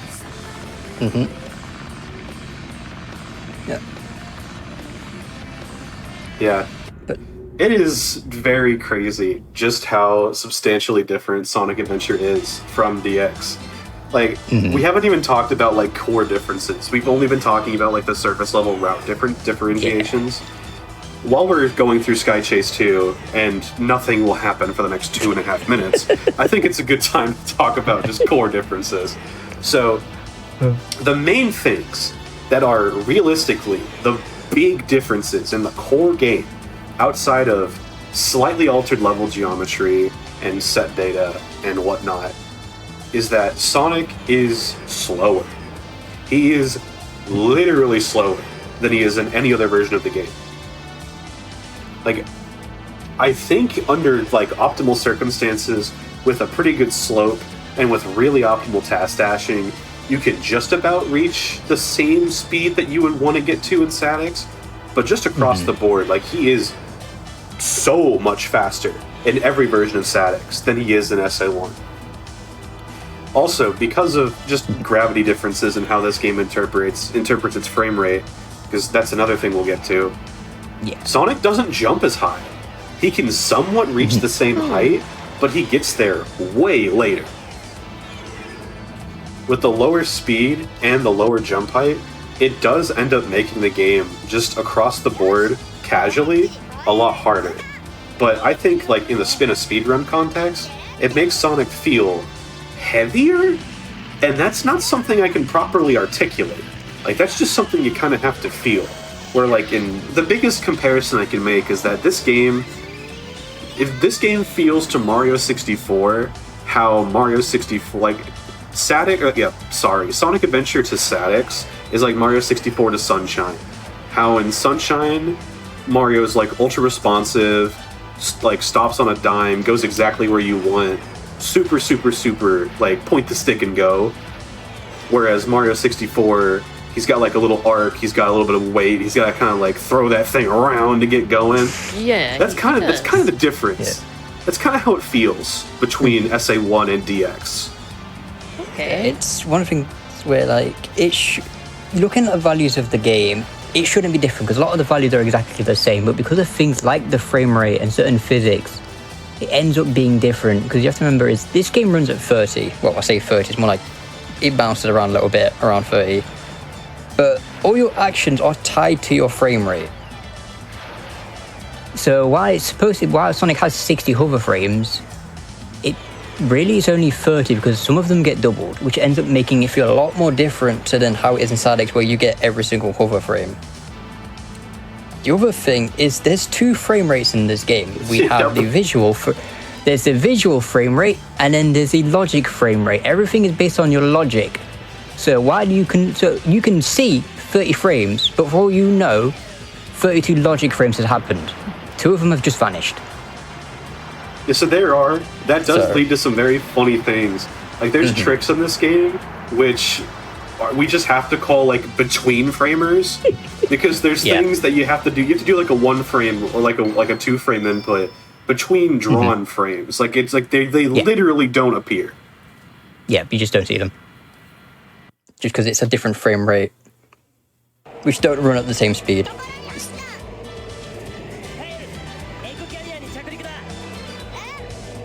But yeah. But actually, we are now at Sky Chase 2 though. We're actually now in the last third of the game. How are you feeling, We're out of mid-game. I'm feeling pretty good. You know, like, this is not going to be a repeat, unfortunately. There's no way that this is world record again. But it's close enough, you know. This is a good run. Yeah, thank you both for being here. I'm having fun. It's a lot of fun, I love this. Yeah. Here we go. Also, I don't think we've mentioned it yet. We are playing the Japanese version for a specific reason. Those reasons being... Nice clip, okay. But those reasons being, the Japanese version has a better camera and different collision. Yeah, apparently whenever translating the game to English, they forgot to hire a translator. Because I don't know what happened, but they rewrote the entire collision handling system between the English and Japanese release of the game. Like, they are fundamentally different. So all the stuff we were talking about earlier, about, like, Sonic's back being 50% through a wall, and, like, kind of, like, just the way we were explaining collision earlier, none of that applies at all to the American version of the game. Yeah. From what I can find looking into it, apparently they didn't think the Japanese version was finished enough. So they wanted to fix it. So what they did was, natural Sonic Team thing, fix it, break other things as well. So there are some things that work in JP and some things that don't, and there's something that works in the international versions that don't work in JP and vice versa.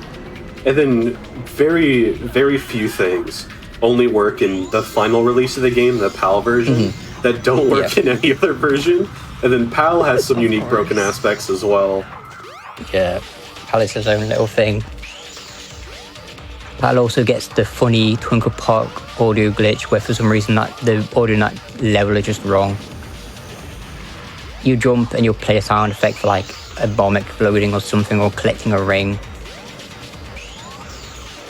Just make some funny things. Yeah. We're gonna go for a Sky Chase here. Sky Deck, I mean. Yeah, something he's been doing a lot. When he does a homing attack, you'll notice he'll press A then X to do a homing cancel. They won't be doing them in this stage because there is a good chance that your homing attack will simply not register and you will just drop into the void. Yeah, talking about frame rates earlier, the logic frame rate here on this stage actually gets way lower than the visual frame rate. Yeah. So there's a lot of times where your inputs get eaten because that's tied to the logic frame rate. Oh, that's frustrating. Yeah, because the thing is, you can't do 2 inputs at the same time. For most times, they kind of just take one over the other. So you kind of have to hope that the one it picks is the one you wanted, which is why for Sky deck we'll usually say just don't homing cancel, just play it safe, homing attack. Let's go. That was a really nice extra free. Let's go. Yeah, take a little bit of a ramp jump to get up to the capsule early, which is different because that's not part of the geometry. That's just a set object. It's just an item in the game, which is why you can ramp jump off it. That slope jump is one of the wackest feeling spin dash jumps in the whole game. Because it doesn't work like any other spin dash jump in the game. Because like Sweetie was saying, unlike every other spin dash jump where you're doing a jump off of what the game considers like level geometry, that is a quote-unquote set item. So like that is like a piece of decoration. So the game treats it super different and does not want you interacting with it. Do not engage.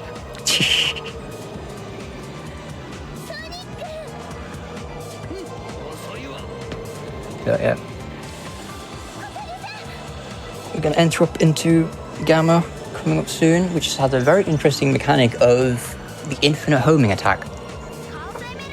Yeah, so this is it's like the only time we ever get to show this off is that very specifically during this fight and the Knuckles fight, Sonic's homing attack grows infinitely large.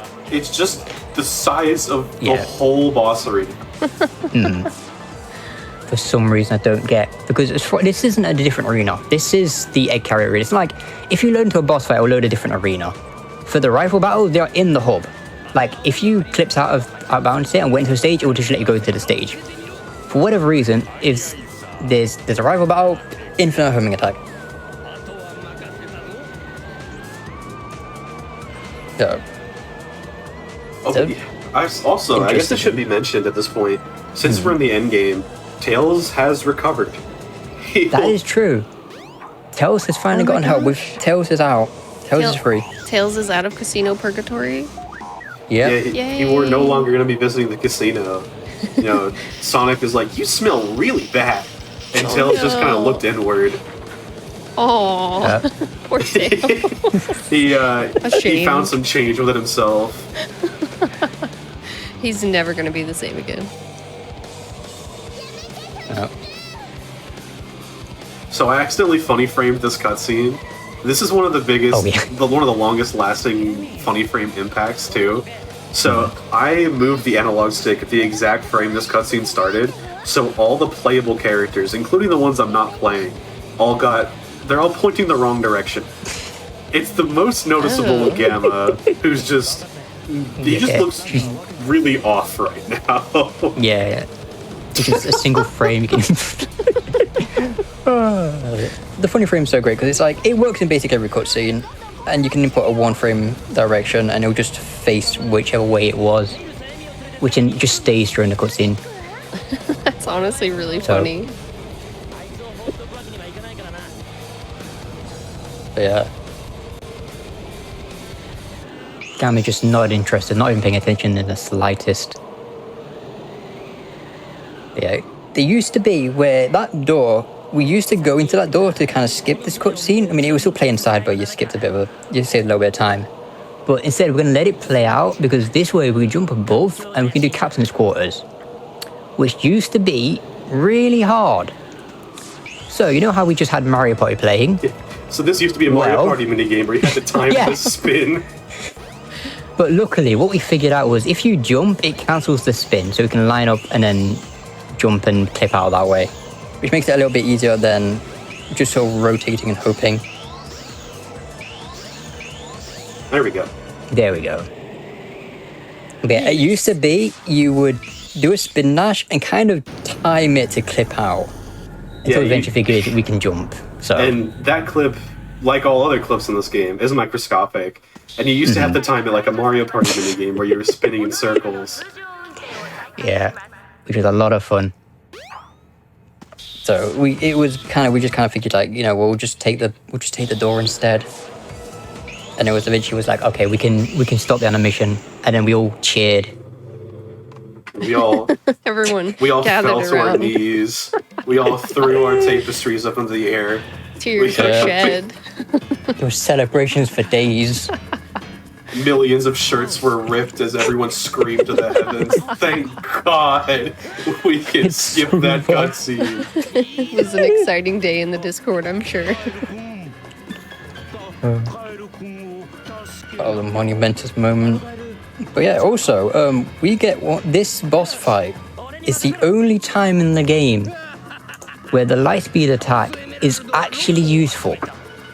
Yeah, so we picked up the Ancient Light before Red Mountain to kill one, count 'em, one monkey. Because without killing that singular monkey, we could not enter Red Mountain. There is no way to enter that stage until it's dead, and you can only kill it with the Ancient Light. Yep. So this is the only other use case of this power in the entire run. All right. Because what it happens when we charge lightspeed attack, this will actually do double damage. Also, for anyone paying attention that may have played this game before, you may have noticed Wither never grabbed the crystal ring. We actually timed it, and you would have to do 10 lightspeed attacks for the cutscene on that item to actually save any time. Yeah, it seems ridiculous, but the cutscene is so long. The cutscene is so long, and the amount of time it actually saves, we would have to implement somehow 10 more lightspeed attacks for it to save time. So we just don't bother with it. Yeah, not worth it. Yeah, even in the longest category, 130, is not worth it. So it's really just, there's no point to it.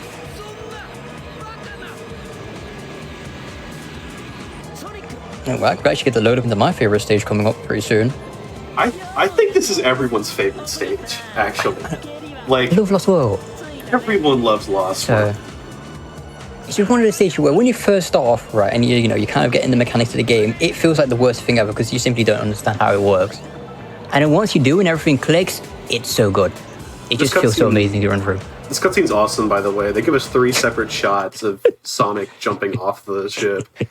It's like a full-length feature film. It reminds me of that Kamehameha and the Tournament of Power when Goku slid, and then they showed the 3 different angles of him shooting. Oh, yeah. Gotta get those dynamic angles in. What did you say? I completely blanked. Oh, just saying, gotta get those dynamic angles. Oh, true. Yeah. To go on what Squeefy was saying, though, Lost World, the stage we're about to enter, this is where a lot of people's casual playthroughs end, because they're like, man, this stage sucks. This stage is way too hard. I don't want to do this. This is dumb, and I hate it. And actually, Sonic was never good. But in reality... in reality, this is actually the best stage in the game, and you're wrong. I love the stage. I love this stage so much. This stage is awesome. It is so good. I think it's right. This is one of the stages, it checks and it teaches you everything fundamental about this game. Tash dashing, silly hopping, which are going to come up later on. So weird gravity stuff, like everything is in this stage. So if you want to practice SA1, hop into Lost World. You practice Lost World. Every single bit of Sonic core fundamentals is used in this stage. Yeah, which is why it's such a fun stage to just blast through. Because once you get an understanding of the game and you feel it, and you run through Lost World, it feels so amazing. I love the stage.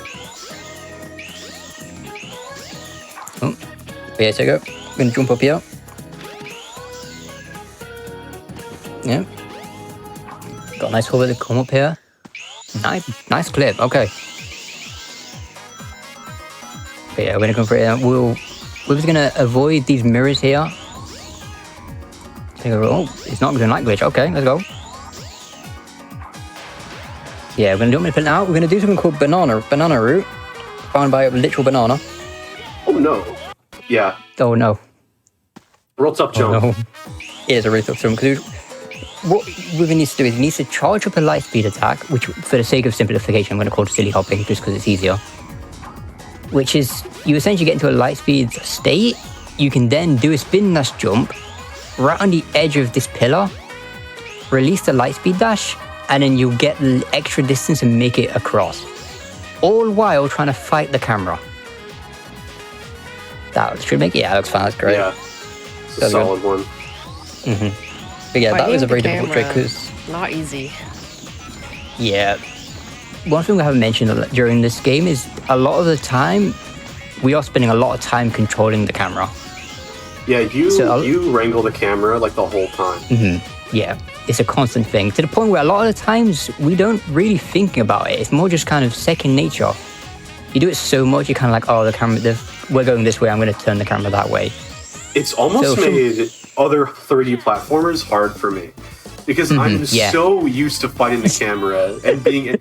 I'm so used to having so much control of the camera. Because that's why that's why we play the Japanese version of the game as well. Like that was the first thing that brought a lot of us in, is that you have so much control over the camera in this game. Like there's moments where it wants to do something cinematic or it wants to do something cool, and you can literally just tell it no, and it's like, all right. It's like, no, I'm playing the game, I'm in control. And it just lets you. Like it just lets you take it. You. And this is all exclusive to the Japanese version, right? Right. There's a like you can kind of wrangle it a little in the US, but sometimes it puts its foot down and it's like, no. You are gonna learn this camera angle or you are going to die. And a lot of the times you're just gonna die. You're just gonna die. Because if the camera changes and you don't react within one frame, with how this game handles air friction, you just die because you just lost all your speed. Yeah, you get a lot of air control in this game. But that also means that when the camera changes, it's expected you to have already changed what direction you're going. So you do need to compensate for that. But with JP, it's not too much of an issue because we just tell the game, no, I'm playing the game. I'm in control. We're doing the speedrunning. The only one case of that, where even the JP version puts its foot down, is in Red Mountain, near the end of that stage. Yeah, during the transition into Act 1. And is that also why Red Mountain is so respected? I would say so. It's one of the hardest parts of Red Mountain. And Red Mountain is it's a stage that people are pretty 50-50 on. Okay. Because there's a lot of routes for Red Mountain and almost all those routes are built around that one spin dash jump. There's like 3 different ways to play the level, and all of them are built around that camera turn and how scared you are of it. I feel like I would be spinning out of control, like easily. It's really easy to start that way. You kind of, but you can learn to fight it. It's not. I don't know. From my perspective, my extremely skewed literal top of the mountain perspective is that it's not so bad. But like, I also remember when it was super hard for me. Wither, remind me, like, take practice. How long have you been running this game again? At this point, we're coming up on 3 years. Because I had been speedrunning it for almost, I think, I had been speedrunning it for maybe like 6 to 8 months whenever I first came on your show. So, and that was 2 years ago. So yeah, we'd be coming up on 3 years pretty soon for me, I think. Yeah. Do you feel like in that time you've like learned a lot more just about like the basic movement mechanics in the game? I have a lot to say about what just happened. We might be here a while. But yeah, I am significantly more fundamentally secure with the core mechanics of the game now than I was last time. And I think that has been like, especially if you were to compare like the previous hotfix run versus this one, you can see just how much more refined this run has been. Because the mistakes in this run, we're in the final boss now, by the way. The mistakes in this run have been like pretty negligible, honestly. They've been pretty easy to laugh off.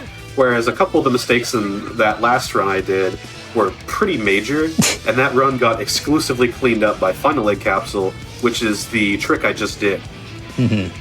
That the reason I got world record last time was because that was the first time in a full game setting anyone had done Final Egg Capsule.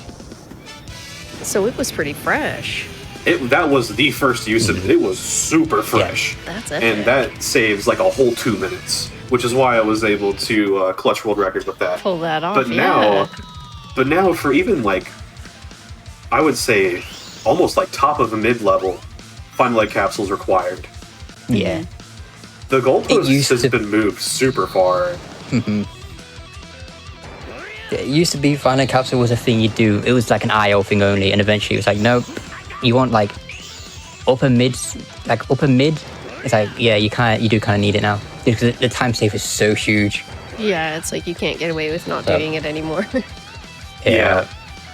You can get away with not doing it for a while, but like the big goalpost for a lot of people now is sub 1 loadless. So if you want a sub 1 loadless, like Final Egg Capsule is borderline a requirement. Like, someone at my skill level, I could get away with doing a sub 1 loadless without Final Egg Capsule, but like very few other people could. Like maybe like Sub-Zero and Broby, and I think that's it right now. Yeah.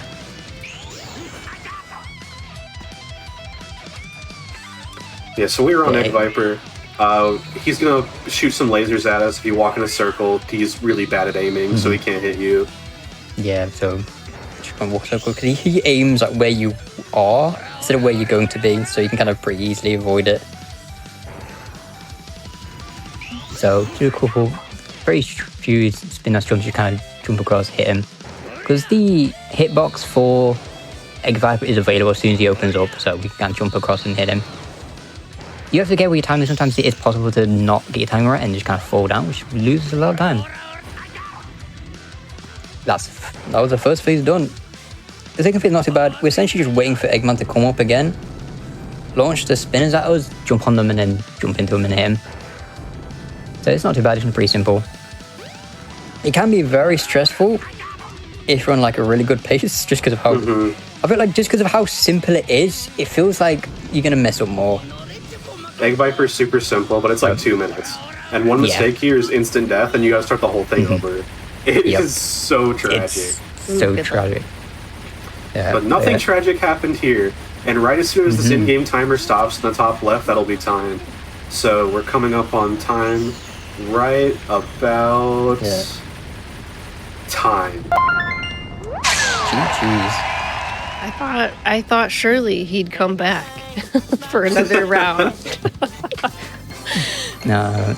So what happens is he'll do his final dive onto you, but it's pretty simple to avoid.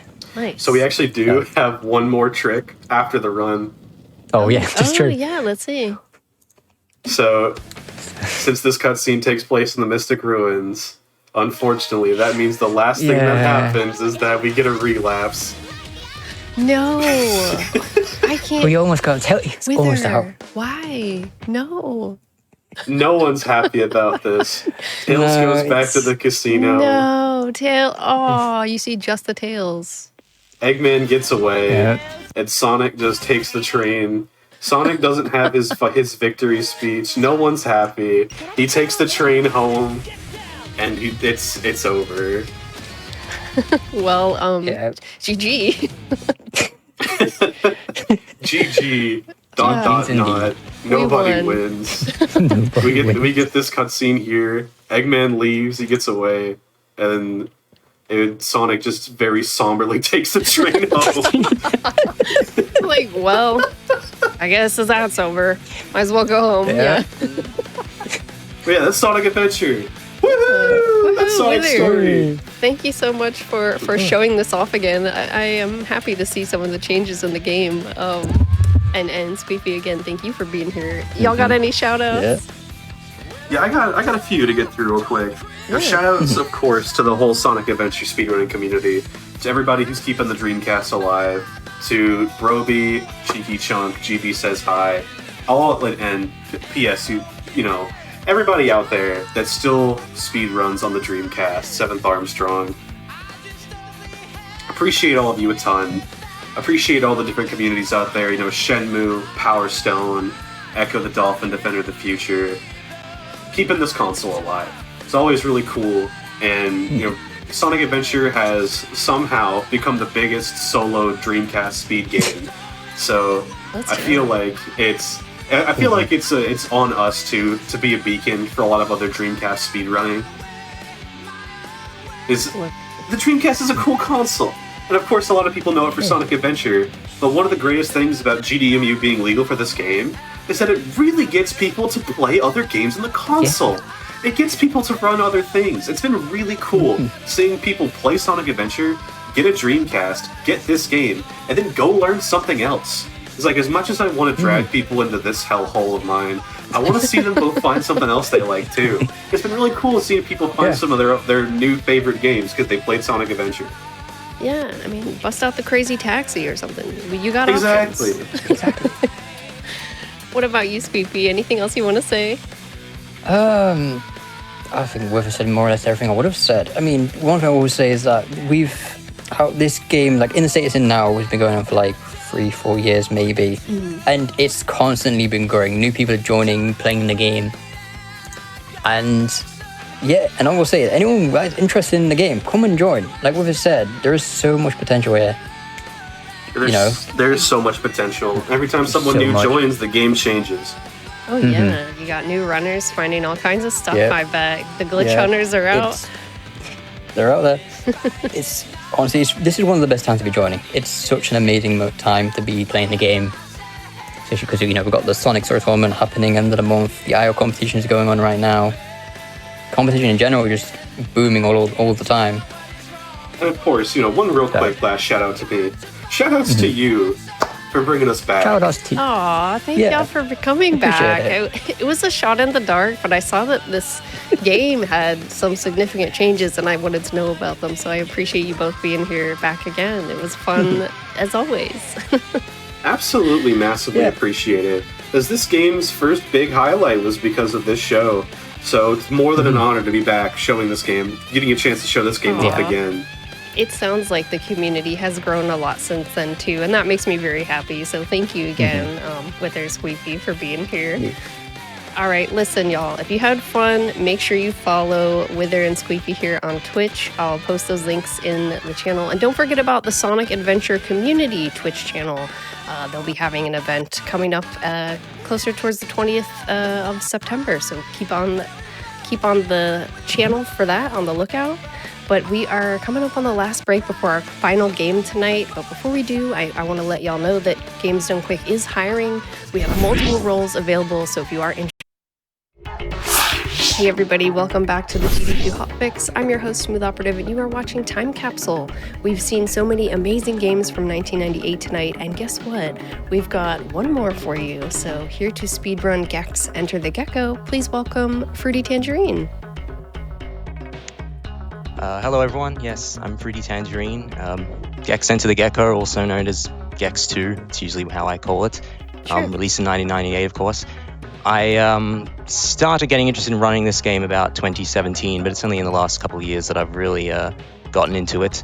I'm by no means the world record holder, but I'll try and put in a good show for everyone. Before we start, I do want to spend just a little bit of time talking about some of the basics of the game and some of the tricks I'll be attempting at the beginning of the run, just because it gets it's pretty complicated at the beginning of the run. It's very go from the beginning. So yeah, the game is a 3D platformer, of course, set in a hub world called the Media Dimension, which has levels leading to different TV or movie themed genres.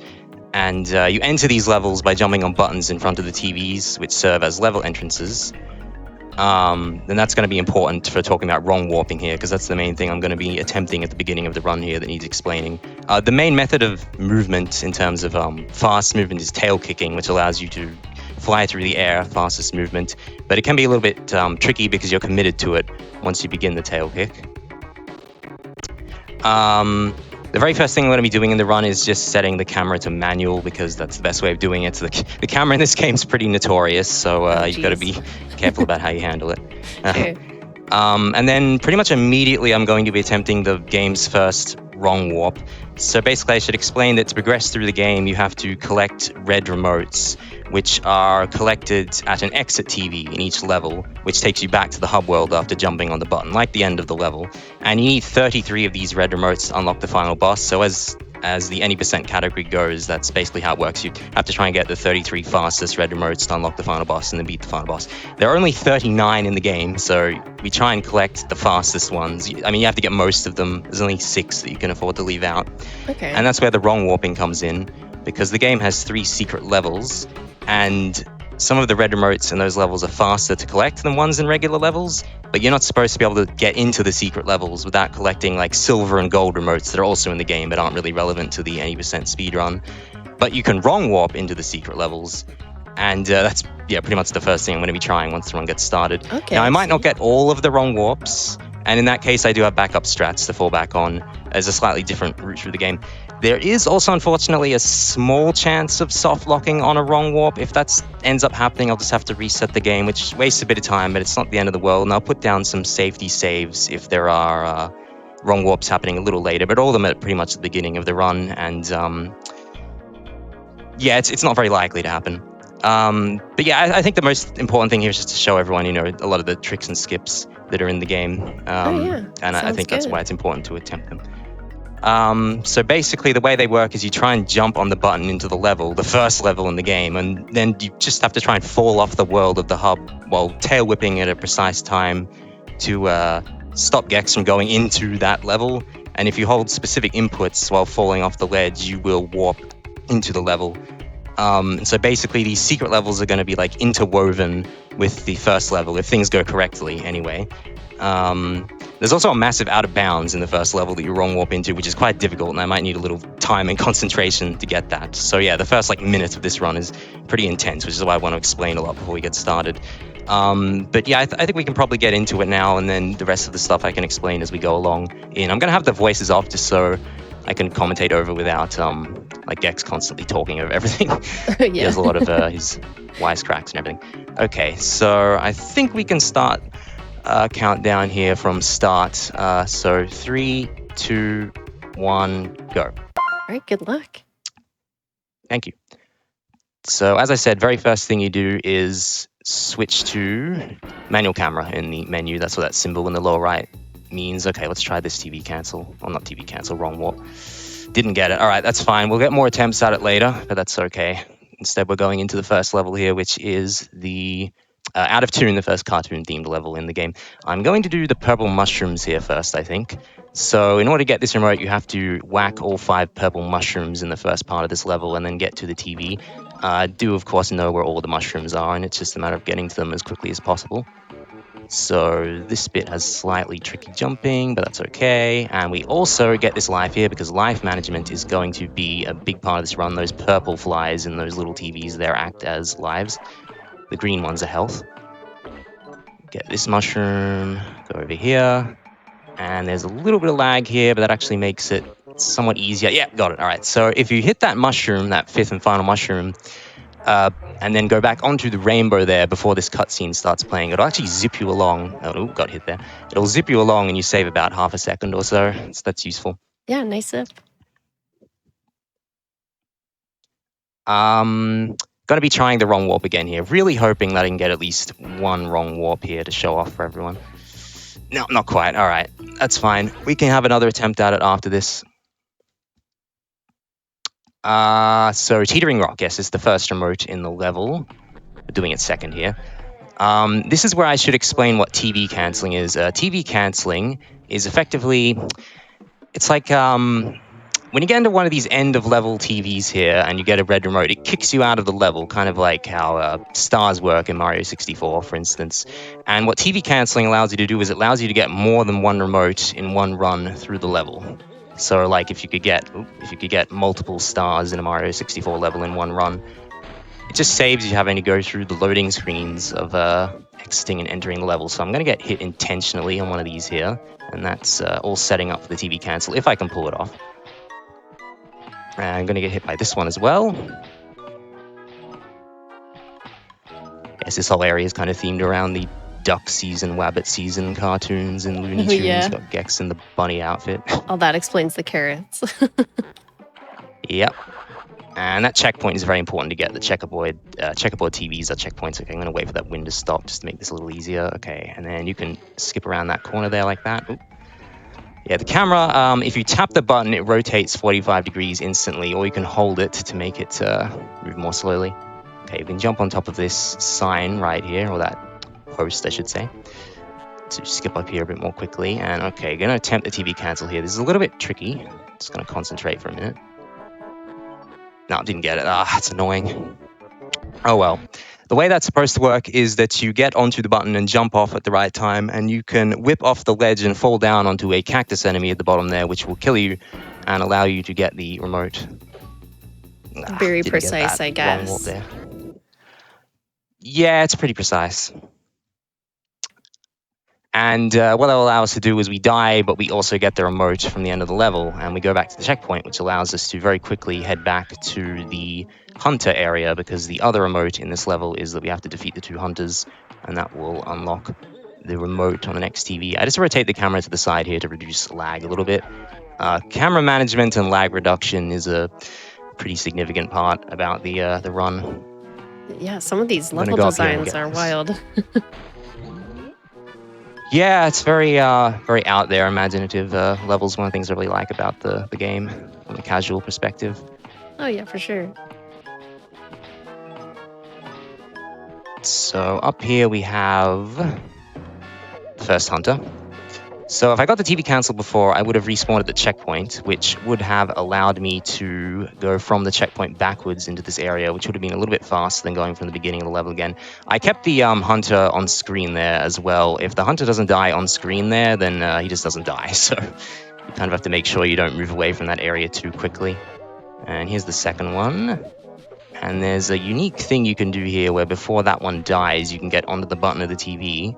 And once you're on the button of the TV, you can actually exit the level as soon as the remote comes up, and you'll actually get that remote without having to sit through the animation of exiting the level. I think I might try the wrong warp one more time, even though it'll cost a little bit of time if I mess it up here. Yeah, do it. Because I just really want to be able to get at least one of them. Come on, let's do it. No, that went right off the edge. All right, I'll give it one more try. One more try.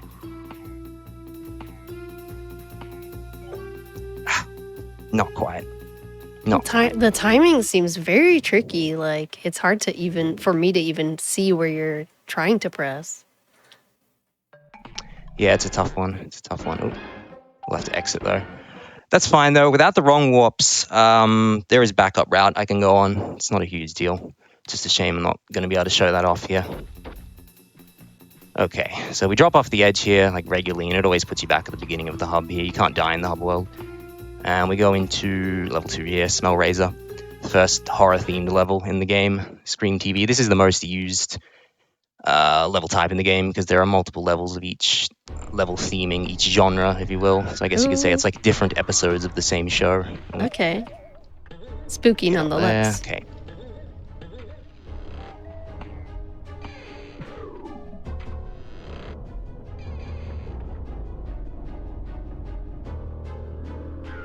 Okay, climbing up here, and then we do a little tail kick across to get there. Oh, hit that, please. Hit that. There we go. So the mission on this level that we're doing at the moment is there are blood coolers throughout the level, which are basically like water coolers, but they have blood in them, fitting the horror theme. Casual blood and in the what water we just coolers. got, yeah, what we just got is a flame fly, and I'm not using it just yet, but what the Flamefly does is it dramatically increases your running speed and how far you can jump. So it's extremely useful, as you can imagine, for a speed run. And the reason I'm not using it yet is the bathroom here. This bathroom is flooded with water, and if you go in it while it's active, your flame will go out. So I wait until I get past the bathroom, and then I put it on. And we can jump on top of that suit of armor there. Nice skip. And right over. You couldn't do that jump there without the Flamefly. So that's one thing it's useful for. It looks cool too. Oh yeah, you can run around enemies with it to kill them, but that doesn't typically become relevant in the speedrun. Oh, and I just got 30 collectibles, which means I get an extra life, which takes a little bit of time because of the animation, but having some extra lives is actually pretty useful in the game because of TV canceling. There are some TV cancels later I should be able to get without much problem, and those will cost lives because you have to die while TV canceling. Right. It's the only way you can do it. Okay, that's the first remote in this level. There are 2 more. The second one involves riding an elevator through the level, which you can actually skip the elevator animation. It saves quite a bit of time, and it's very easy. So it's quite convenient.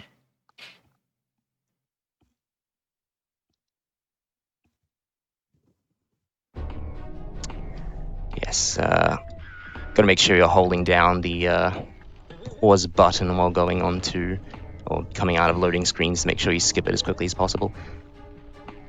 Because the screen that comes up when you load into a level gives you hints that you can look at for each remote that's in the level. And that'll play a little cutscene for you. And, oh. I just realized I think I did this last time, hitting this switch back here, when I shouldn't have done that because it was just the blood coolers in that one, but that's fine.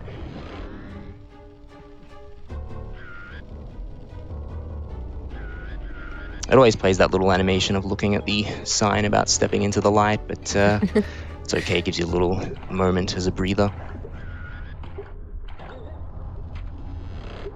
So what we're going to be doing here is elevator skip, which is quite easy, but pretty neat. What you're supposed to do is go into this room on the left here and ride down an elevator, which takes like 20 or 30 seconds. But instead, if you position the camera like that, you can just enter and exit the room immediately, and it just teleports you into the final room here. Oh, wow. Easy. And there's just one more remote in this level, which is quite simple. It's very much similar to the remotes we've seen already. So I think I'll explain a little bit ahead of time what we're going to do after this level, because it's pretty important. It's called gate skipping. So in the hub world, there are 4 bosses in this game, and we're only going to be fighting one of them, the final boss, the 4th one.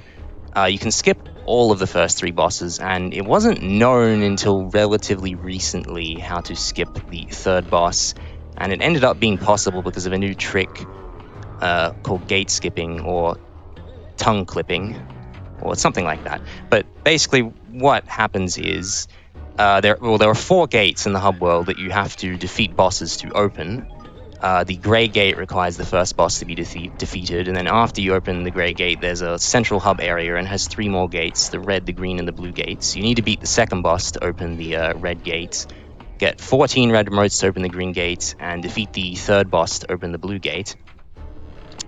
But this new method for skipping the gates was discovered, which means we don't actually have to fight any of the first 3 bosses, and it was only discovered in October 2022, I think. I was in the Discord at the time, and it was pretty amazing. But the way it works is that if you can get Gex to grab a ledge with his tongue, then you can clip through the gate if you just pause the game in the middle of the animation while moving towards it. It's pretty amazing that it works, but we'll show it off here. And that's it. Grey gate skip done. That skips us having to do the first boss. Nice. That is the easiest of them. The red and blue gate skips that we'll have to do are actually pixel perfect. There is consistent setups for them, luckily, but yeah, they are pixel perfect, so it's a little tricky. We just went into level 3 here. Okay, good, I made that. This is Frankensteinfeld, the 2nd horror-themed level. Nuts. It's actually, why does that keep happening? It's actually it's actually shorter than the last one we just did, even though it's the next level. This level's very interestingly designed. It's probably my favorite in the game, because you start off going through either a green door or a red door at the beginning, and it always ends up, yes, got that TV cancel. It always ends up in that final room. All 3 of the end TVs are in that final room there. So as you see from that TV cancel, I think that was the first one I actually got, unluckily. Yeah, GG. I went onto the button and got the remote while falling off right afterwards without exiting the level, so that's how that's supposed to work. So now to get the Flamefly, we're doing the big trick in this level, which is called Ceiling Skip. One remote here, you're supposed to go through the green door and then go on a different path to go on a ceiling maze. There's actually a maze on the ceiling that you crawl on, but you can skip it by doing what I'm about to do in a moment. Ooh, get up there, Gex. Okay, and that's it. Perfect. And then we just skip the ceiling. Wow. Maze, because this part of the level crosses over with the other part of the level, which means we can do that jump to get onto the upper part where we're not supposed to be, and you can only do that with the Flamefly, so that just goes to show you how much the Flamefly increases your speed and jumping distance. Okay, now for the hardest jump in the level. No, not quite. You can jump around there just barely without the Flamefly, but it's pretty difficult.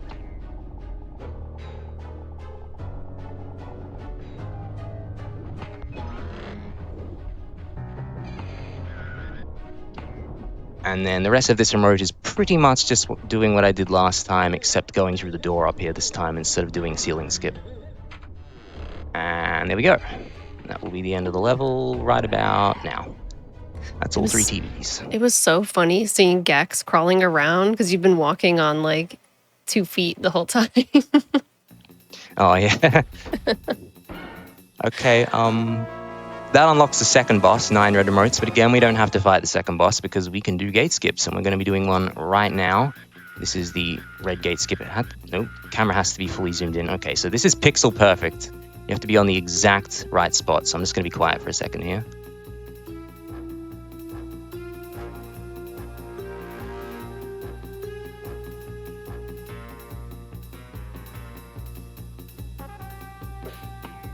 And that's it. Got it. Oh, whoa. Whew. Nice. So that is consistent. There is a setup. The pixels always look the same. You just have to like memorize the way that they should look because the gate like wobbles as you move. I don't know if you would have noticed that, but like the texture of the gate wobbles a little bit. And by using that, you can figure out exactly where you need to be to get onto the gate. Oh, that's like next level focus. Yeah, luckily this game has a debug menu which shows you what coordinates you're standing on. So in practice, you can use the debug menu to help you because it is known what the exact coordinate you need to be standing on is. So you can get onto that coordinate and then look visually. Okay. Like yeah, that the is way helpful. the gate looks relative to you. Okay, so we're going to be trying another TV cancel here in this first lava-themed level. Okay. And no, didn't quite get it. It's a double whammy, that one, because you have to kick off the ledge and then kick off the second ledge there and get into the lava to go off the edge of the map. But that's okay. Yeah, it's all good. The prehistory channel back in. Yep. Yeah, a lot of the level names in this game are quite funny, different references to TV shows and movies. The actual level name for this level is Pangea 90210. Oh, wow. That's good.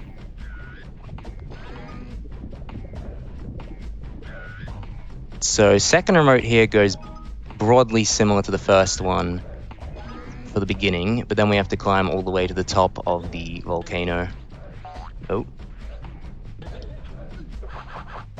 And there are quite a few skips we can do in it, actually. We're not going to have to go all the way around the volcano the casual way.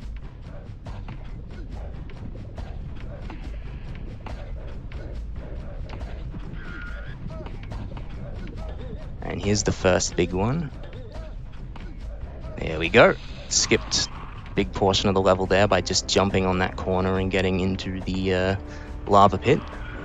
Which doesn't hurt us, of course, because we're already on fire. And then here's the last one. Yep, just barely. All right. You can actually jump right up that slope if you just mash the jump button there. And you get right up to the end. Nice.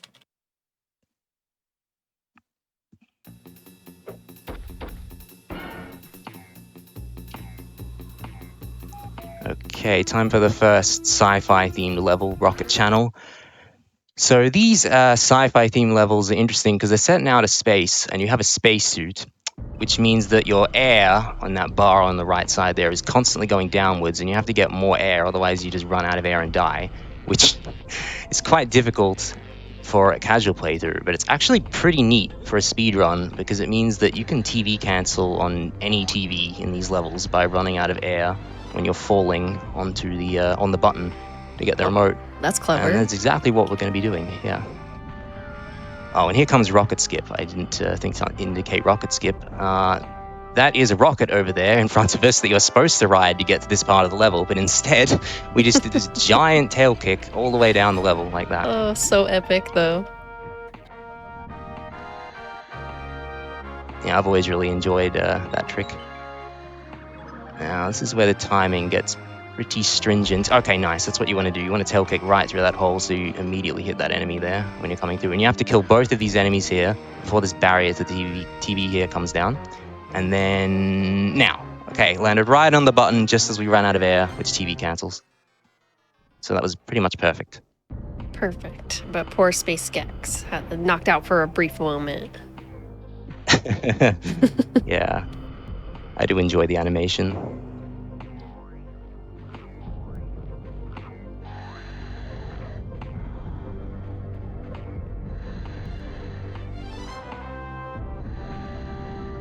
Kick right into that air capsule there.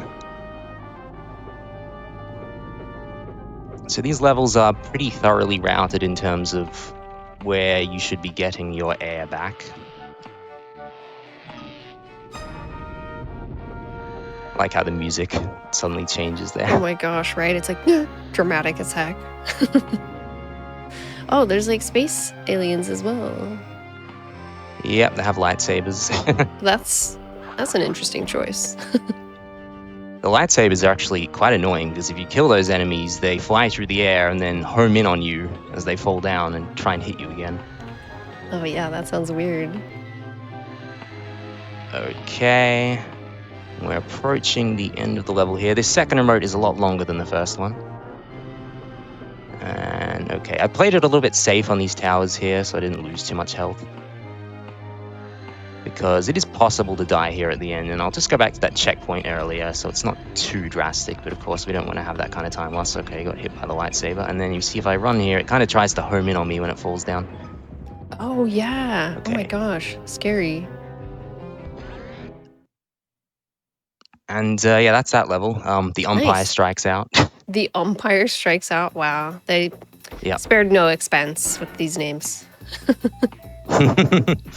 Okay, second tune-themed level, fine-tuning. This one is one of the most interesting to speedrun. This has several skips that you can go through. The first one is called Castle Skip. So the way this level is supposed to work is you're supposed to go through like 2/3 of the level in a linear path and then catch a boat back to the beginning, which allows you to get to this castle over here on the right side. But yes, there we go, did it. That's Castle Skip. You're not supposed to be able to do that, but you totally can with a very well-placed tail kick, and it gets you all the way to this castle that you're supposed to have spent like 2 minutes running through the level to get to the boat back here. Oh, and then, whoop, another rocket. We launch into the sky.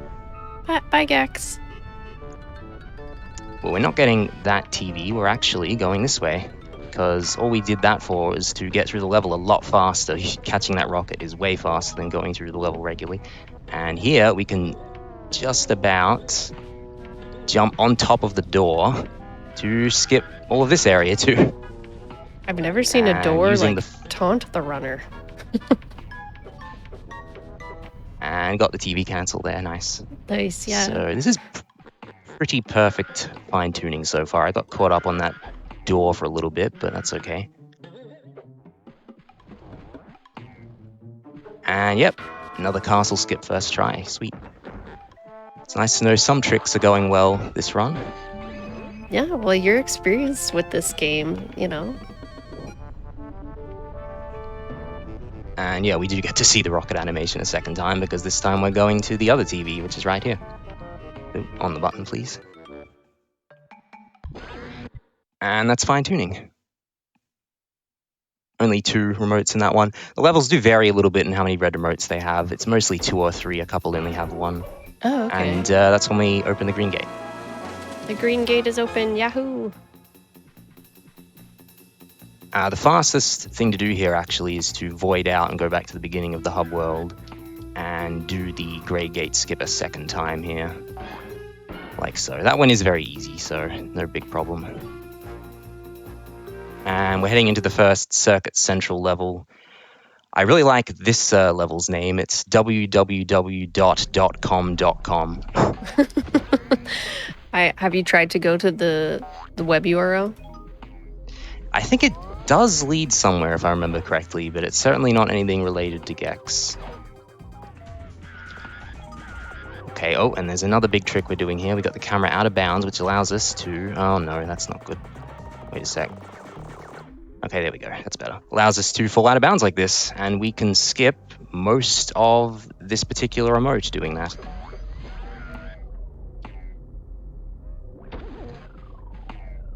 It is a little bit scary falling out of bounds like that because you can die if you miss the level, but once you've practiced it a few times, it's not difficult. Okay, that enemy took away my charge there. You have to get this green charge energy here in order to get up the tower here quickly. Or get up at all, really. Okay, that's good. Ah, darn enemies. Okay, that's the first remote. That level has some cool little sound effects too. Yes, there's actually 7 different pieces of music that can play whenever you get one of those green charge ups. Oh, it's kind of random. Yeah, I think it's randomized. Interesting.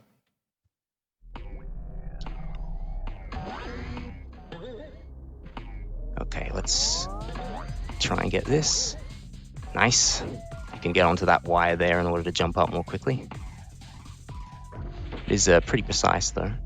I'm pretty happy I got that immediately. Okay, now for one of the vortex rooms. We skipped the last vortex room, but we have to go through this one. It's pretty cool visually, I think, all the colors. Oh yeah, this is a vibe.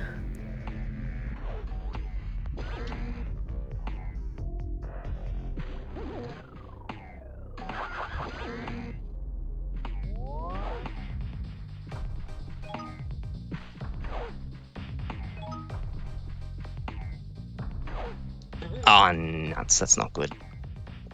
Fell off there, slipped off somehow. Have to go around there again.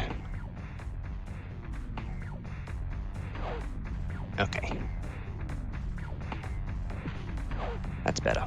The camera does automatically turn behind you whenever you go into one of those. Oh, okay, back on track. We had a question come in from chat, Tangerine. It was about if you miss some of these jumps, do you hit a death plane eventually, or do you just kind of fall forever? You fall forever in one of the levels I was trying to wrong warp into that has a big skip like that, but I'm pretty sure on every other level you just die. Okay, right on. And there was another big skip right there at the end of the level. You're supposed to get that charge at the end and then run backwards and go across like multiple of those green bridges again to get to the end. But you can actually tail bounce on that enemy that's walking around near the end, and for some reason it just lets you bounce up really high and you can get immediately up to the end of the level. That's pretty clutch. That's a good one. Okay, now we're heading into one of the most trick and skip heavy levels in the game. This is always a nerve-wracking one to play through on a good run. This old cave, the second prehistory themed level. Ooh, okay, you got this. So I'm intentionally getting hit here. I want to be on 1 HP getting towards the end. Oh, camera, what are you doing? Sometimes the camera is like this. Okay, zoom it out a little bit. Alright, let's see if I can get the TV cancel here, please. Yes, got it. Perfect. Woohoo! Oh, he even has a flower. Dramatic death. Yes, that's the first TV cancel. We got that remote without having to exit the level, doing those loading screens, but there is another one coming up, and this one, it's scarier to get to the TV, but the actual TV cancel's a bit easier. We have an ice fly this time. The ice fly basically works the same as the firefly, but unfortunately if we fall in the lava it goes away, so I have to be really careful about that. Okay, good. Yes! Yo! Yes! Alright, that was it. That was perfect. Let's go. So you use the ice fly to jump up to that ledge up there where the TV is, and then you immediately tail kick straight across to the other one, and then you TV cancel and go off the edge into the lava to die. And that works perfectly. Unfortunately, I kind of messed up this one a little bit. Let's try that again, please. You can still get up here even without the ice fly, but it's a little trickier, and there's quite a bit of lag here, which messes with my inputs. Not quite. Okay, we'll do that again. That's fine.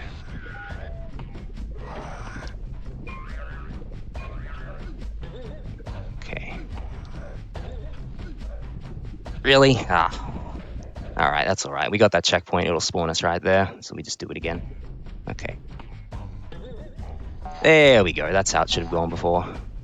So the way grabbing ledges with Gex's tongue works in the game is that if you tail bounce, if you continue holding down the jump button, he will always grab the ledge. So what you do there is you do a tail bounce and you keep holding the button and he'll tongue grab the ledge, but it's pretty precise as you saw. That's why I messed it up a few times. But the main thing was getting that other TV cancel. That was the most important thing for time save in that level.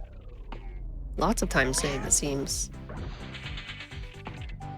It's yeah, it's kind of funny in a way because the game devs kind of put those TVs up there almost to tease you once you reach the checkpoint there to say, oh, there's the TVs, you can't get up to them, and you have to go through the regular path of the level, which loops back around again. But haha, you can totally use the ice fly and the tongue lick mechanics to get up there early.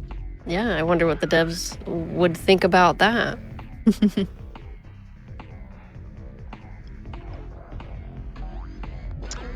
So yeah, this is the second Circuit Central level. And this would be the level that you would skip ideally if you get the wrong warps at the beginning of the run, because the red remotes in this level are some of the longest in the game. That's the main reason you want to do those wrong warps, is so you can do those remotes instead, which don't take quite as long as these ones.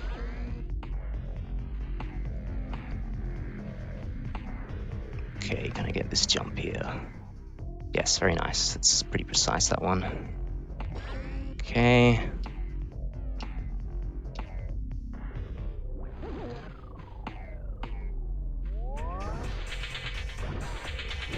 So yeah, this remote's hint is called charge to the top, because you're getting up to the top at the end here on those launch platforms. So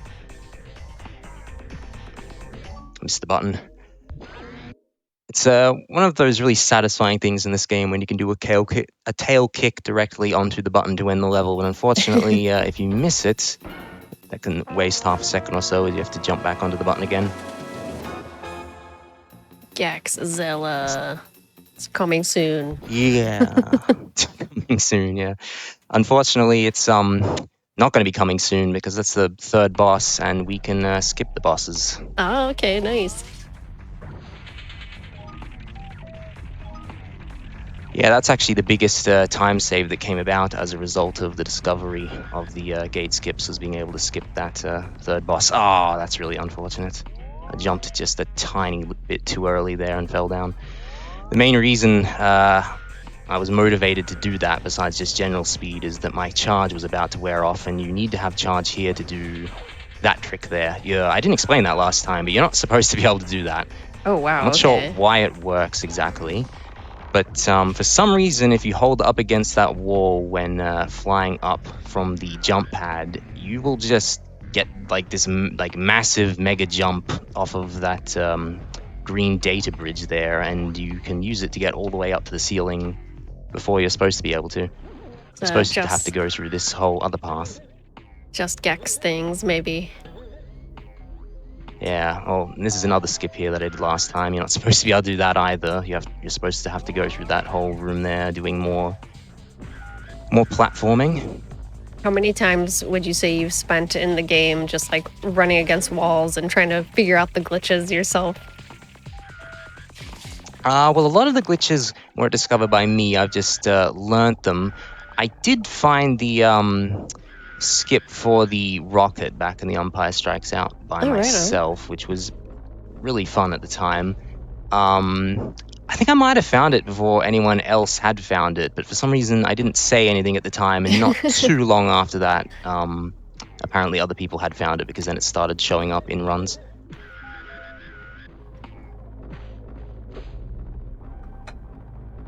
So this is themed around hitting these platforms at the correct moment to...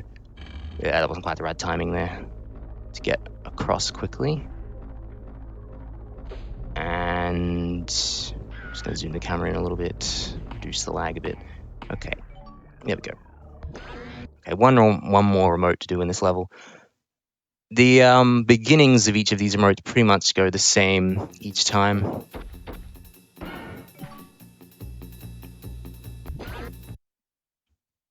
So we have to do that super jump thing 3 times. And yeah, depending on how many wrong warps you get at the beginning of the run, it will vary how many remotes you have to do in this level. If you get all the wrong warps and all the necessary remotes there, then you don't have to do this level at all in the any % speedrun. It's just...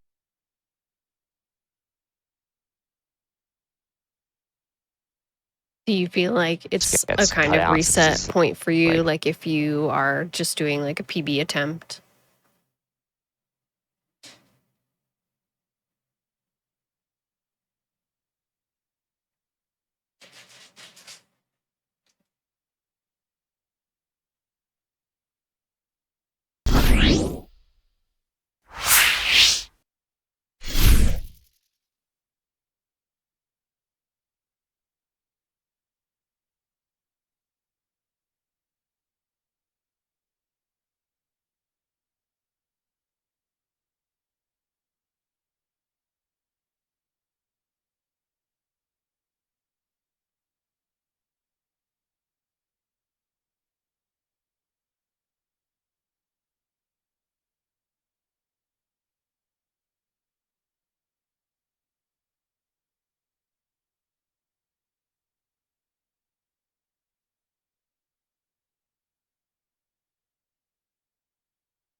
All right, everybody. Sorry about the technical difficulties, but we are still here with Fruity Tangerine running Gex 2, or Gex, Enter the Gecko, if you will. And we're still trying to get this last remote here.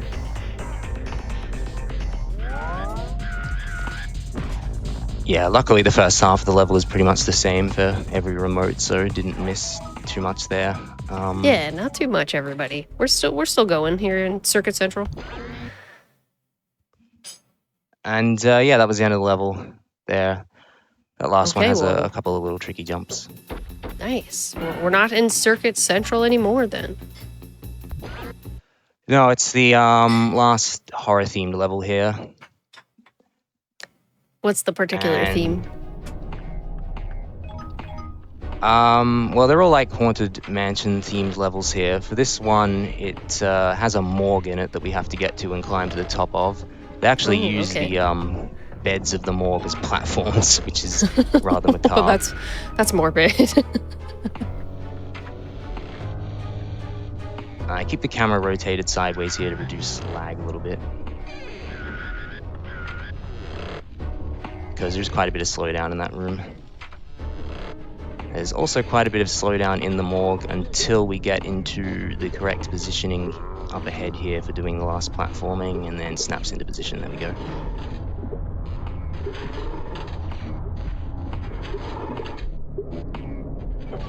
Okay, that's the first remote done. The second remote is quite interesting because you get an ice fly in it, and you're able to do some pretty cute skips with it.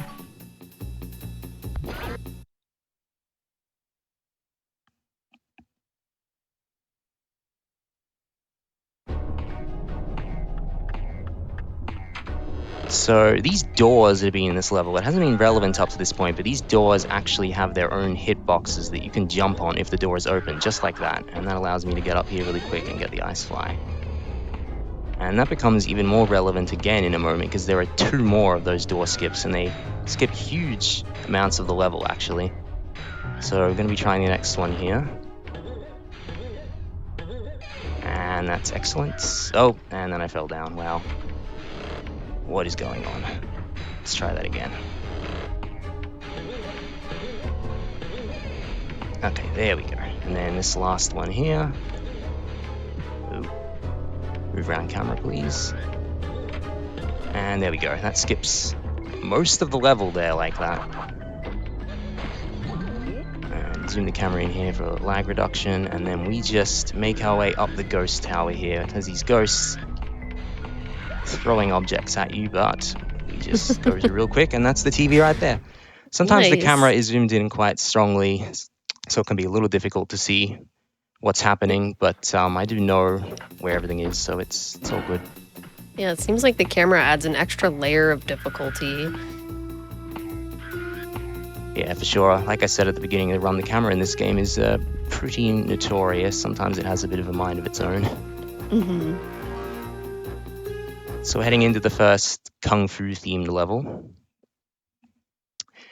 This one also has some pretty major skips that you can do at the beginning by jumping on top of these signs. So I might not get this the first try, but nope, got it first try. Very nice. Nice. You can get onto that sign and clip through. And oh. Okay. And there we go. Okay, you can jump on top of that sign as well to get up here, and that gets us to about the halfway point of the level.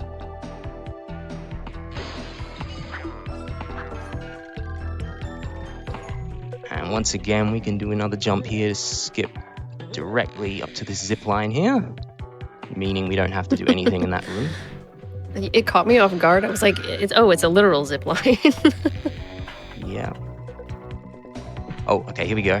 And fingers crossed, big out of bounds here. Please don't die. Yes, all right, perfect. Oh, nice. Very stylish. So we actually just moved from the pathway to the first remote in this level to the pathway to the second. It is a little bit faster because of all those skips you can do to go that far on the path to the first remote and then do that big out of bounds and get into the path for the second remote. Oh yeah, I gotta say, this overall is a really stylish run. Like, this is looking cool. That's great to hear. There's a weird quirk with this bit here where you can't grab this wall the first time. You always fall down the first time trying to grab it, and then you have to go back up and grab it the second time. More just Gex things. Yeah, just some odd jank with the game like that. Okay, that was a pretty good teetering pillars. Cool. But yeah, we have to go back into the level again to get the first remote that we didn't get. So that's going to be pretty much doing the same thing a second time here until we get to that zip line near the end. I am very happy that I was able to do that in the second remote there because it's quite precise actually getting off that zip line at the end. You only have a handful of frames to jump off to get onto that roof and then do the tail kick out of bounds. Was it something you were kind of nervous about practicing? Yeah, for sure, for sure. I gotcha. Oh, having a little bit of trouble getting up the sign this time. There we go.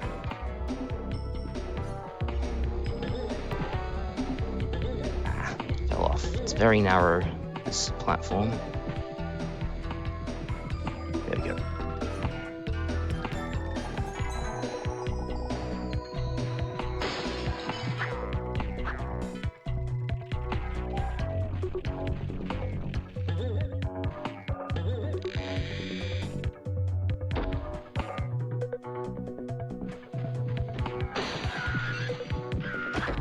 Oh, little hit there.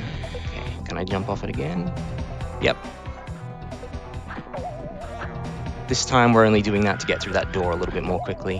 Whoa, I'm on 1 HP, what? How has that happened? Is there... Nope, no health there. That's not good, this doesn't usually happen.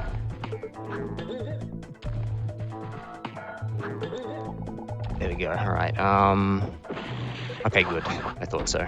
Just doing safety strats here, because I'm only on 1 health. Adapting, I don't know how exactly that happened, but... So this is the dragon, this is the main thing that we have to do in this level, is kill this dragon. This is my nightmare. Again, I'm just playing it a little safe because I'm on 1 HP here. Okay, there we go. You can get double hits on that dragon for each time it goes around if it still has enough health left, but as you kill it, it becomes shorter and you can only get 1 hit at a time. There we go. There is one other aspect of the game I didn't mention so far, which is quote RNG. So I have the voices off, but even so, Gex still tries to say stuff, and sometimes he says longer lines when you're going onto a button for a TV, which makes it take a bit longer, and that time I got really good RNG where it went through very quickly. Okay, blue gate skip coming up here. Again, this is pixel perfect, just like the red gate skip. Wiggling. And there we go. And there we go, nice.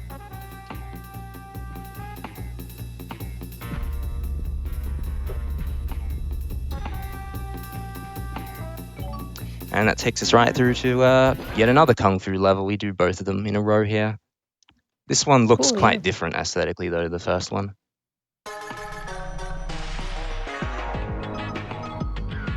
Whoa, this one's cool.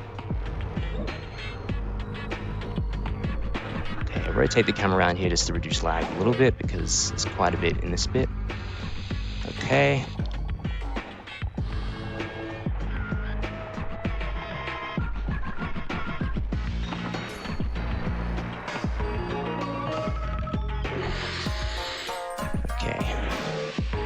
Yeah, it's kind of funny. There are all these tricks and skips you can do in throughout the levels in this game that are being discovered, but there still hasn't been discovered a way where you don't have to hit the gong to open that door there. Oh, I see. Yeah, it's like one of the trigger points.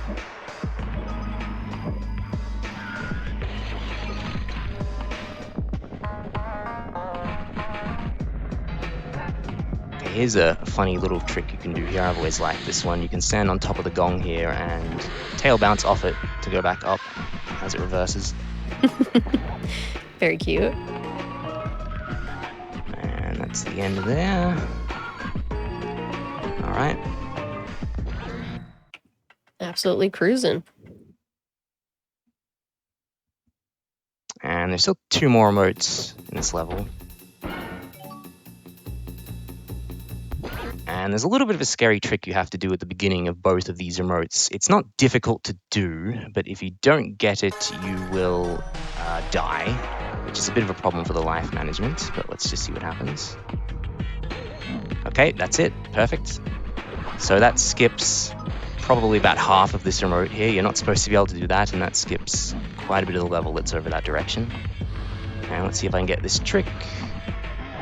Perfect.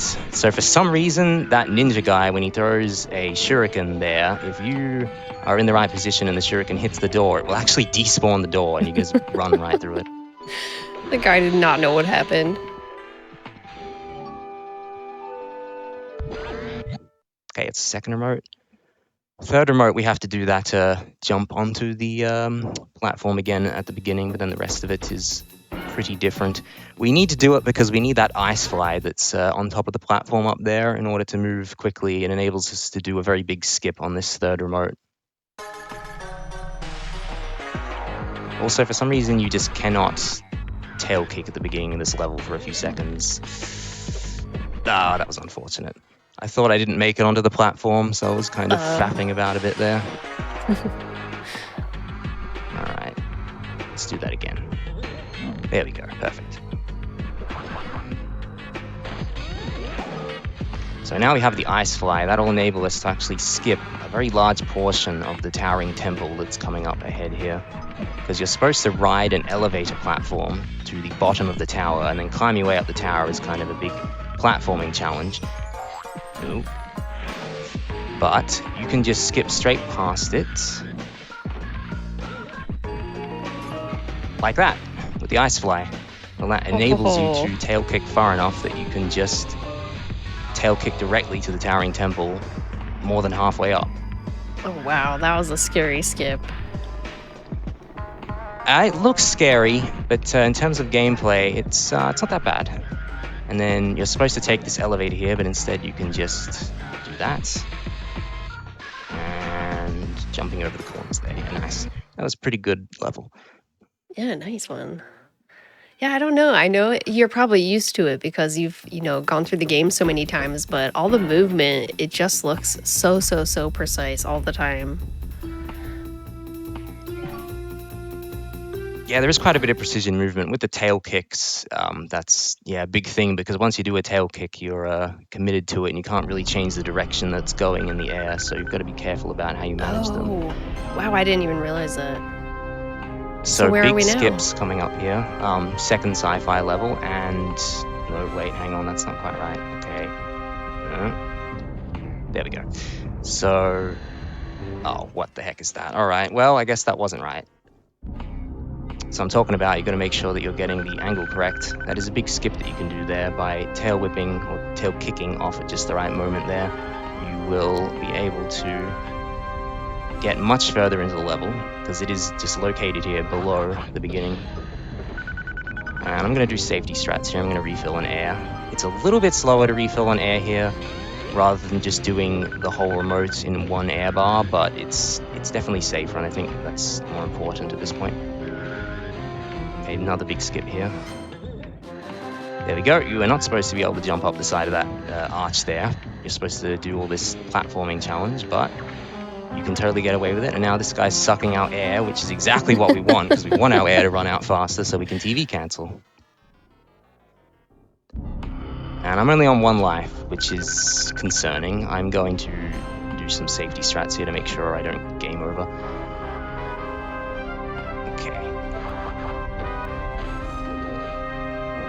Yes, that is the music from the Jetsons playing there. Legally distinct for Gex, I'm sure. Just realized I was doing a slightly wrong route there. I guess I could have continued, actually. Oh, no. What is that? What is that? Oh, I'm so sorry, guys. Oh, Bad no, you're jump fine. there. These things happen.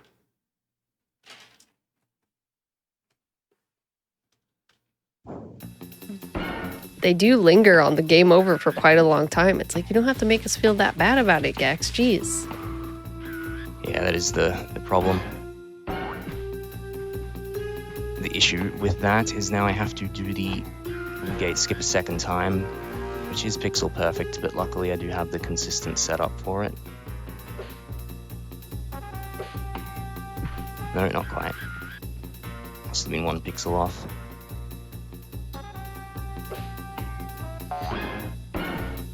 Okay, there we go.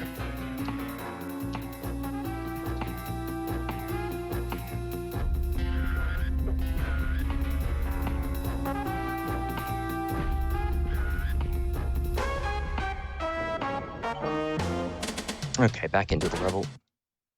All right, let's get back into it. Sounds good.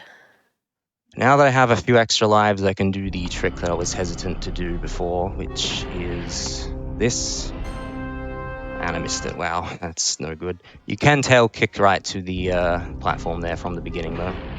Just about. There we go, that's better.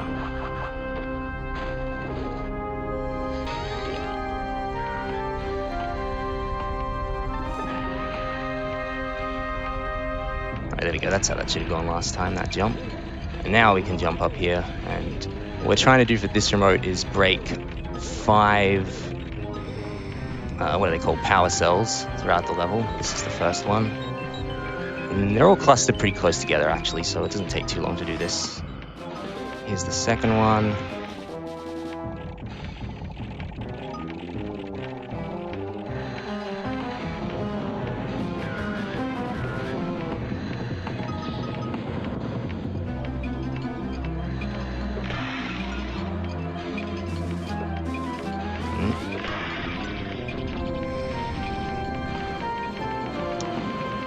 Good.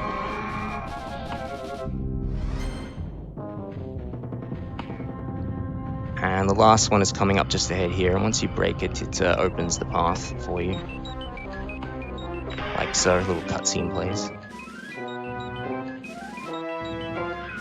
And yeah, the end of level TV is just up ahead. Now I have to watch my air bar there to make sure that I'm getting there in time.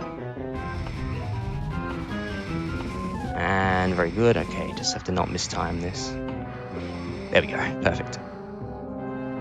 Nice, order is restored.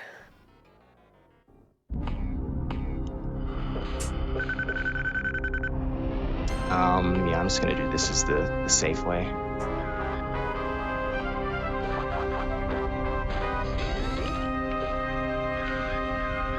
So this is the final regular red remote of the game before we unlock the final boss. Give me that air, please. Thank you.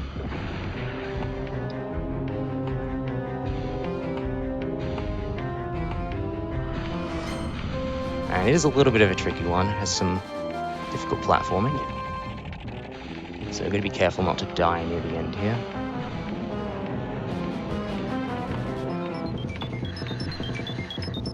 Alright, well, a little bit of a breather moment here. This is just an auto-scroller cutscene, basically, where we go up the warp tube.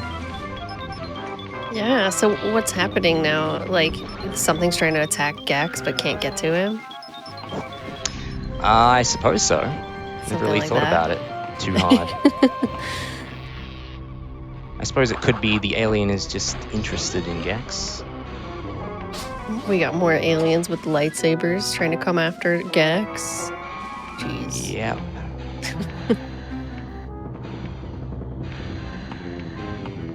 Okay, you do get a little bit low on air here, but it's no big deal. There is another air refill up ahead here. And there is a camera trigger we have to jump over here. So usually what happens here is the camera snaps into a predetermined position as you're going up these platforms. That's what's intended to happen. But that camera position is actually really bad. We don't want that. But oddly enough, you can just jump over it. Like it's triggered on the ground, so you can just jump right over it, and then it leaves the camera in the normal position. Do you have to go like around and over it, or like just going over it's fine? Just go over it, yeah. Oh, okay, right on. Just by jumping. That's why I kind of jumped on that platform near the end there. And so we have 33 red motes now, which means that the final boss is unlocked. So coming up on the end of the run here. All right, we get to see the final boss. I wonder who it will be. It's Rez. He is the kind of main villain throughout the series. I'm not sure exactly what it is. He's like a strange cyborg lizard thing. It's pretty crazy. Bizarre. You do just have to wait. yeah, you just have to wait on this platform for a while before you can start the boss. Okay, right on. They got the battle music going already, okay? Yeah. Since it's a marathon, I'm just going to play it a little bit safe and grab the extra health here. That takes a little bit more time to do that, but I think it's worth it.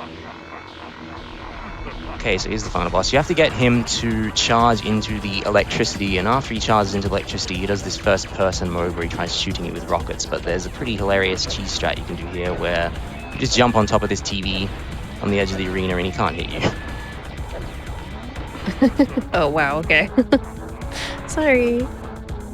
Oh, he didn't quite hit it there, but if that happens, you can still hit him and knock him into the electricity.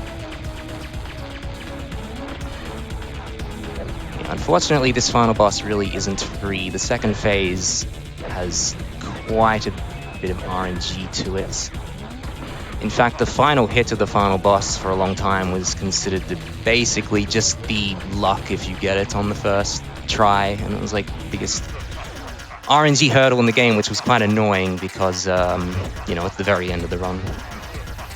But there is now a strategy that you can do to reduce the RNG down. So he goes all big now, and the goal here is basically get him to hit the buttons as they come out of the ground. Oh, scary. And where is that? Okay, I didn't get hit there somehow. The hitboxes are a little bit strange on this final boss. Sometimes you get hit when you're not expecting to, and sometimes it's the opposite. So the strategy here is to stand where those 4 staticky TVs are in the background. You want them to be on the left side of the screen, because that increases your chance of being near one of the buttons when they come up. And time is coming up very soon, by the way. It's probably in about 15 seconds. It depends on what kind of RNG I get here, although I can probably reduce it if I do the little trick of jumping towards him.